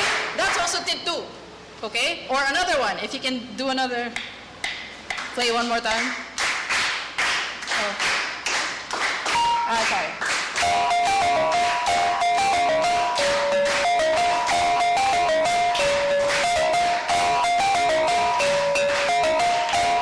Okay? So pansin nyo, those are different melodies and they're all tid 2. Okay? So kung bibigyan ng title lahat ng mga melody na yun, they're all tid 2. Okay? Ang importante doon is they play the same rhythmic mode. Does that make sense? And again, it's the rhythm that identifies a particular kulintang genre or style. That's the one thing to appreciate. Now, another style for Maguindanao kulintang ay tinatawag na sinulog. Okay? So ang sinulog, this is not the same as the Cebuano sinulog, yung tipong masaya. Actually, ang sinulog sa Maguindanao is a little more sad, mas nostalgic, mas emo, kumbaga. Okay? Now, there are two ways of playing sinulog. Meron yung old school and the new way. Yung old way is called kamamatuan, and the new way is called bagu or modern.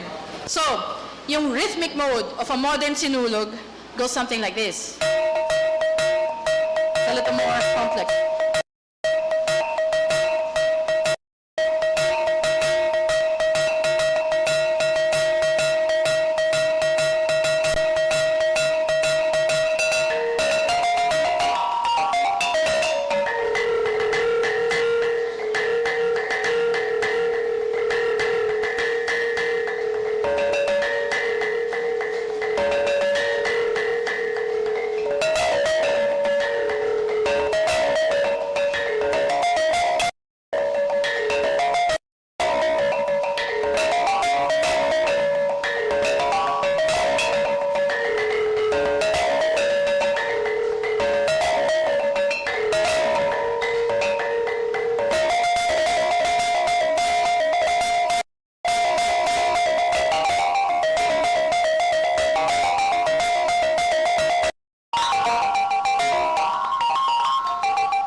sinulog. And pansin nyo, in kulintang playing, actually, it takes a lot of, like, really understanding the melodies. Kasi it's all about improvisation.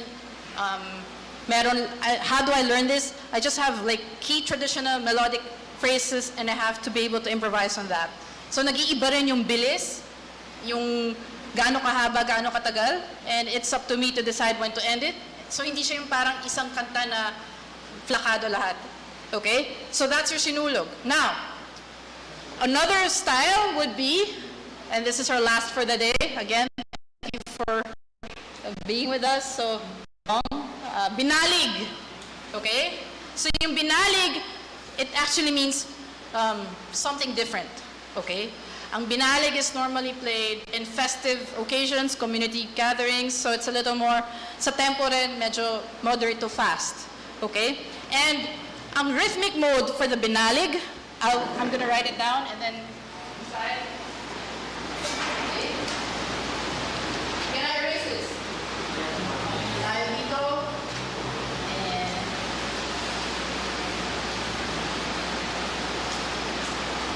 so, ang binalig, ang rhythmic mode niya,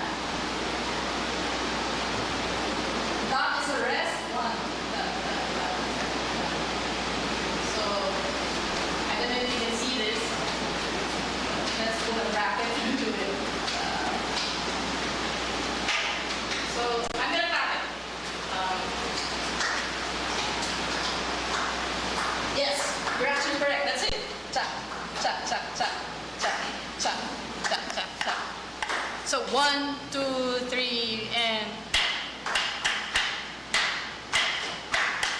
yeah, that's your binalig rhythmic mode. So, kung marinig mo yan, ibig sabihin, binalig yung tinutugtog. 3, 4,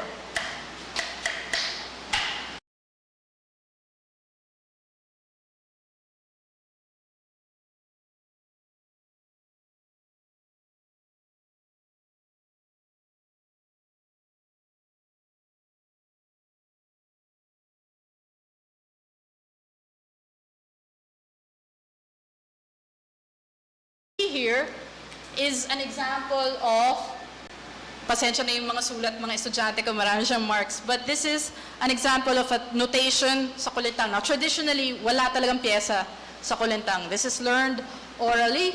However, stay there. However, my kulintang teacher, si Aga Mayo Butokan, she's a Maguindanaon, who teaches at UP, okay? Nag-devise siya ng notation system for kulintang using numbers, okay? Where, just to go through it quickly, one gong is to one number. So, kunyari, this is 1, 2, 3, 4, 5, 6, 7, 8. And then there are other marks there, like the notes on the top line means use the right hand, bottom line left. A dot means a rest. Okay, this is just a part of a piece. And unfortunately, we don't really have time to like go through this. Ideally, it would be nice to have like individual kulintang lessons, you know. But yeah, this is, the idea is, if I were to play this, it will sound like this.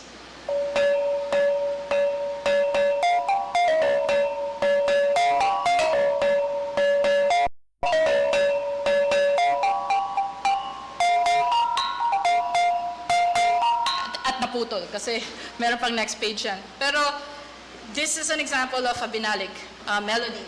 And, pansin nyo, meron siyang mga markers, like A is first melody, B is another melody, merong transition phrases, and then, you know, if you see like a line on top of the numbers, that means you're played a bit faster.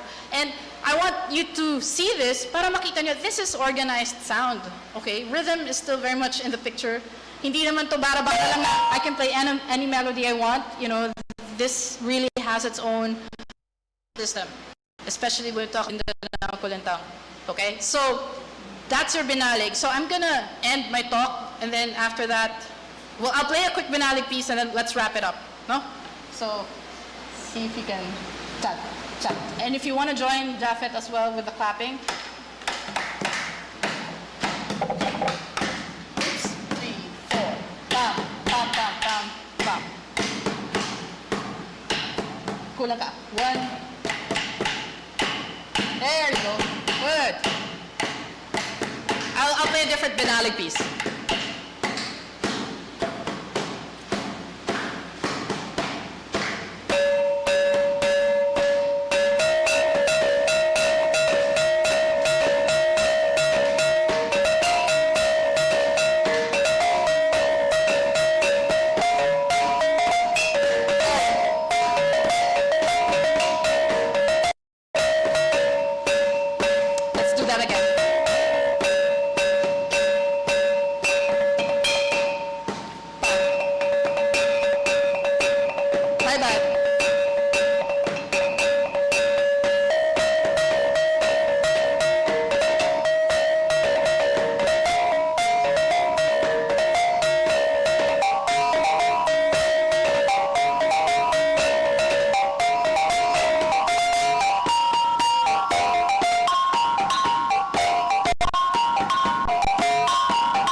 of your binalig. So napapansin nyo, even like some accents in my melody has to fit with the binalig rhythmic mode. Are we clear? Okay, next slide. Let's wrap it up. So, what's my takeaway for this? To end this morning's session first, this is an important lesson that I learned when I was the drum teacher, when every time we mix and we couldn't correctly, ito yung una niyang advice. You take the rhythm first.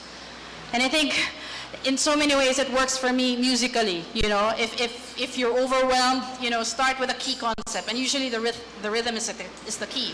Whatever instrument you play, or even if you're a singer, you know, personally I find it helpful to start with the rhythm, to start with the basic, okay, with the core of the idea, okay. Second, as teachers, as educators, and as students, as Filipinos, I encourage you to teach music and rhythmic concepts using Filipino rhythms and percussions, and I think we did a lot of that this morning. So, I think really drove home the point of this statement, okay? And then next, lastly, my strong advice, whatever instrument you play, okay, even if you're a singer, you play winds, or gusto niyo mag-guitar, or eventually want to learn drumming, or whatever you pursue, I encourage you to be a rhythmist, okay? Because again, as long as the heart beats, you know, the rhythm is in us. So I think it's really about being mindful of the rhythm that surrounds us, of the rhythm in us, of the rhythm of life. And if you're connected to that, I think everything will really fall into place. Okay? So musically, culturally, and here in the Philippines especially, there's a lot more that we can discover. Okay? Then that goes beyond this morning's session. And with that, I would like to thank the NAMCYA organizers, and again, Manuel at Enverga University, for all your help, Sir Ronan, Hans, and all you there at the back. Sir Levi's for the technical aspects of this high flex format. And of course, thank you for everyone. Ang galing nyo. You did well today. You did a good job. Thank you, sir. Okay? So, if you have questions, is there time? Maybe One or two questions or thoughts? Yes, sir. as much as you want, Ay, sorry. Yes, please. It's a good thing that we have a topic na Maguindanao music, because as much as we would like to teach it sa school, sa basic education level, I think what we need is mahirap magturo ng something na hindi namin fully understood as much as we want to. Ito kasing mga northern Cordillera music, we already have quite a bit knowledge about it. Right. Ang kulang lang talaga is yung sa Maguindanao, and then that's part of the curriculum that we need to teach kasi sila magtuturo din sila after they graduate. And yun lang yung sigurong observation ko. Kaya kami medyo intimidated in teaching the Maguindanao music is because of, for example, we only have generic knowledge about the instrument and how it is played. We cannot really format and show it to our themselves, no, play with us. Medyo intimidating siya eh. For example, I still have that question. Ang daming question. I have that question when I'm teaching Maguindanao music. Parang it so happened, I'm so lucky that I have a friend who is from Maguindanao and nagtuturo siya sa akin. And paano ko ba gagawin to, yung mga ganyang pattern? Would it be improvisation or lumagpas ako dun sa cultural aspects nila that I'm maybe improvising too much, that it's not reflective of their culture. So yun dun kami medyo area na intimidate when we are teaching. Paano po kayong aking? So I will answer it in, I guess, in the very best way possible given my current situation. As I'm not also from Maguindanao, I'm just lucky that it's a teacher who's from the culture. But actually, like, as what got me into this, the only reason why is because yung unang kita ko sa Kulintang is by watching it on TV. And I got hooked. So, kumaga, yun yung desire ko to learn this is because I saw it on TV. It's not even because I went to a village, I met someone who knows how to play, but it's really just because I saw something on TV. So, in other words, if you feel like you are parang intimidated or if you feel like you're disrespecting, do not think that kasi you are in the proper, I believe you're a good educator, and I think you can trust your intuition as to how to make this Kulintang appealing to your students, even if it means really just improvising. Okay? Kung may instrumento, mas maganda, but if wala, actually, I saw videos na kumakalat sa Facebook, I just couldn't show it here, of how people from the village themselves, gumagamit sila ng mga bote. Actually, even pandoy pa yata yun. And naglagay sila ng tubig, they tuned it accordingly, and they were playing Kulintang music there. So you can also, don't be afraid to parang go the extra mile and think a bit out of the box na maybe, and nung panahon, especially in remote learning, I had a student, she also had to use cans, mga lata, just to be able to practice kasi wala siyang sariling instrumento. So I think at this point in time, yes, respect is called for when it comes to traditional music, but I believe as an educator with a proper disposition and I feel like you're a very talented musician, go with your intuition as to how to make this more accessible, even if it means having to think out of the box or it means having to be intuitive about it. Now, like the rhythmic modes that I presented today, ako, just my suggestion, for example, the binalig. I actually, sometimes what I do is I also use body percussion to play around with the rhythm. So, just like what we did in the bamboo rhythm, just by presenting one key idea, not even the full music, that this is a binalig rhythmic mode that is played in a kulintang ensemble. I think that already, hopefully, is a good stepping stone to introducing your students to traditional kulintang music, even without any instrument. I hope that made sense. But I guess my answer to sum it up is don't be afraid and don't hold yourself back. If you feel like you need to improvise and to come up with something that's maybe a bit unusual, kasi lalo na ngayon, I think anything goes pretty much. I mean, of course, respect is called for, but yun, for me, if I did not learn it on TV, if it did not discover it, maybe I would not have been playing this now. So I hope that made sense. Okay, thank you. Thank you. That's very helpful, actually. Thank you. Thank you. Thank you, sir. Meron pa po? Yes, sir. Actually, it's very liberating when seeing you or hearing you answering that question of sir. So I'm also into arts in school.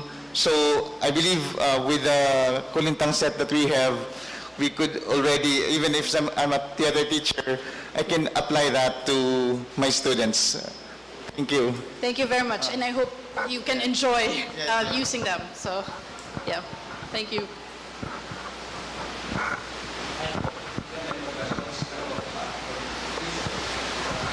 I think we can have one more, if there's one more question. Okay na po? Okay na po kayo. So, thank you very much, Ma'am Tusa, for reinforcing what we already know and introducing new things to us. So, it's really a very engaging and eye-opening experience for us, especially for those who do not have any experience or just very minimal experience with Maguindanao music. Thank you very much.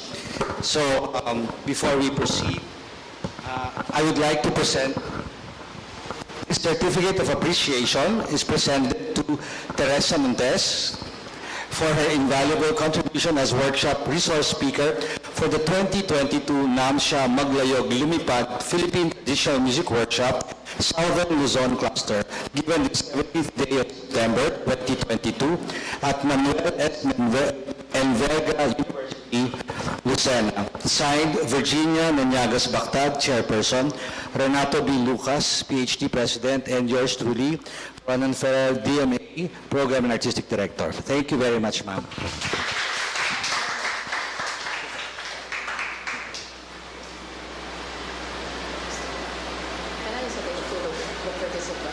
Yes, of course. Yes. And pwede mo ba pag ganun? Para with the participants? Ako. Or with the instruments?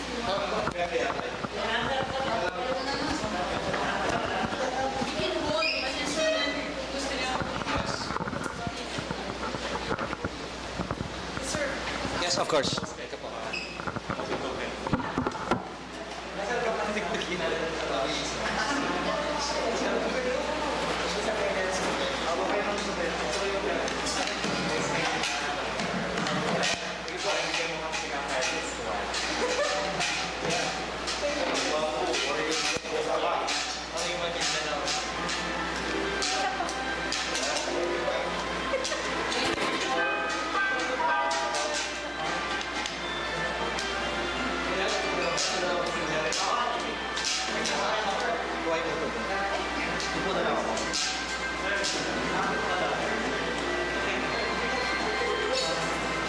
Feeling it.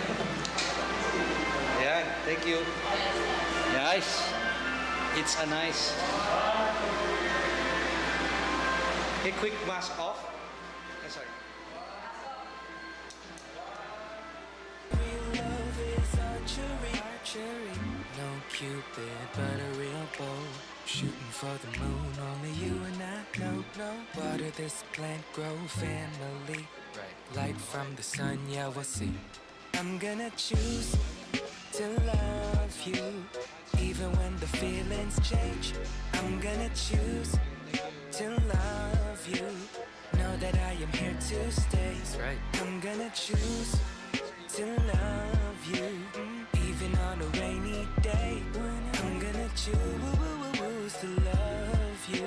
My love will never go away. Say, I'ma choose to, I'ma choose to, I'ma choose to love. Gotta choose to, gotta choose to, gotta choose to love. Sugar fluff, intoxicated love. Truth be tough, please see through my bluff. Please open up, spill out what you want. Words fill up, maybe I'll sandpaper love.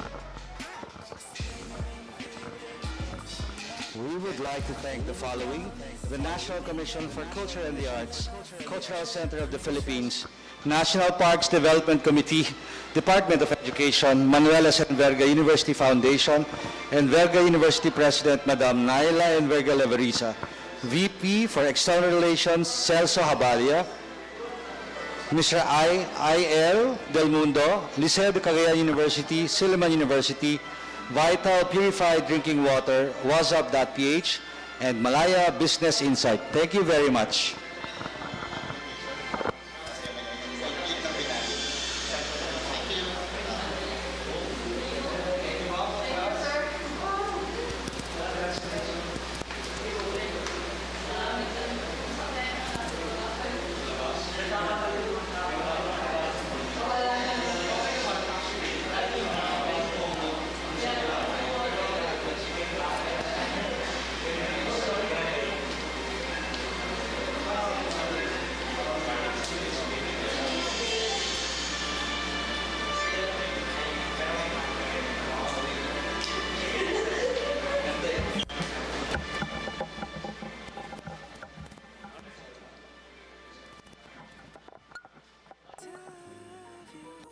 Know that I am here to stay.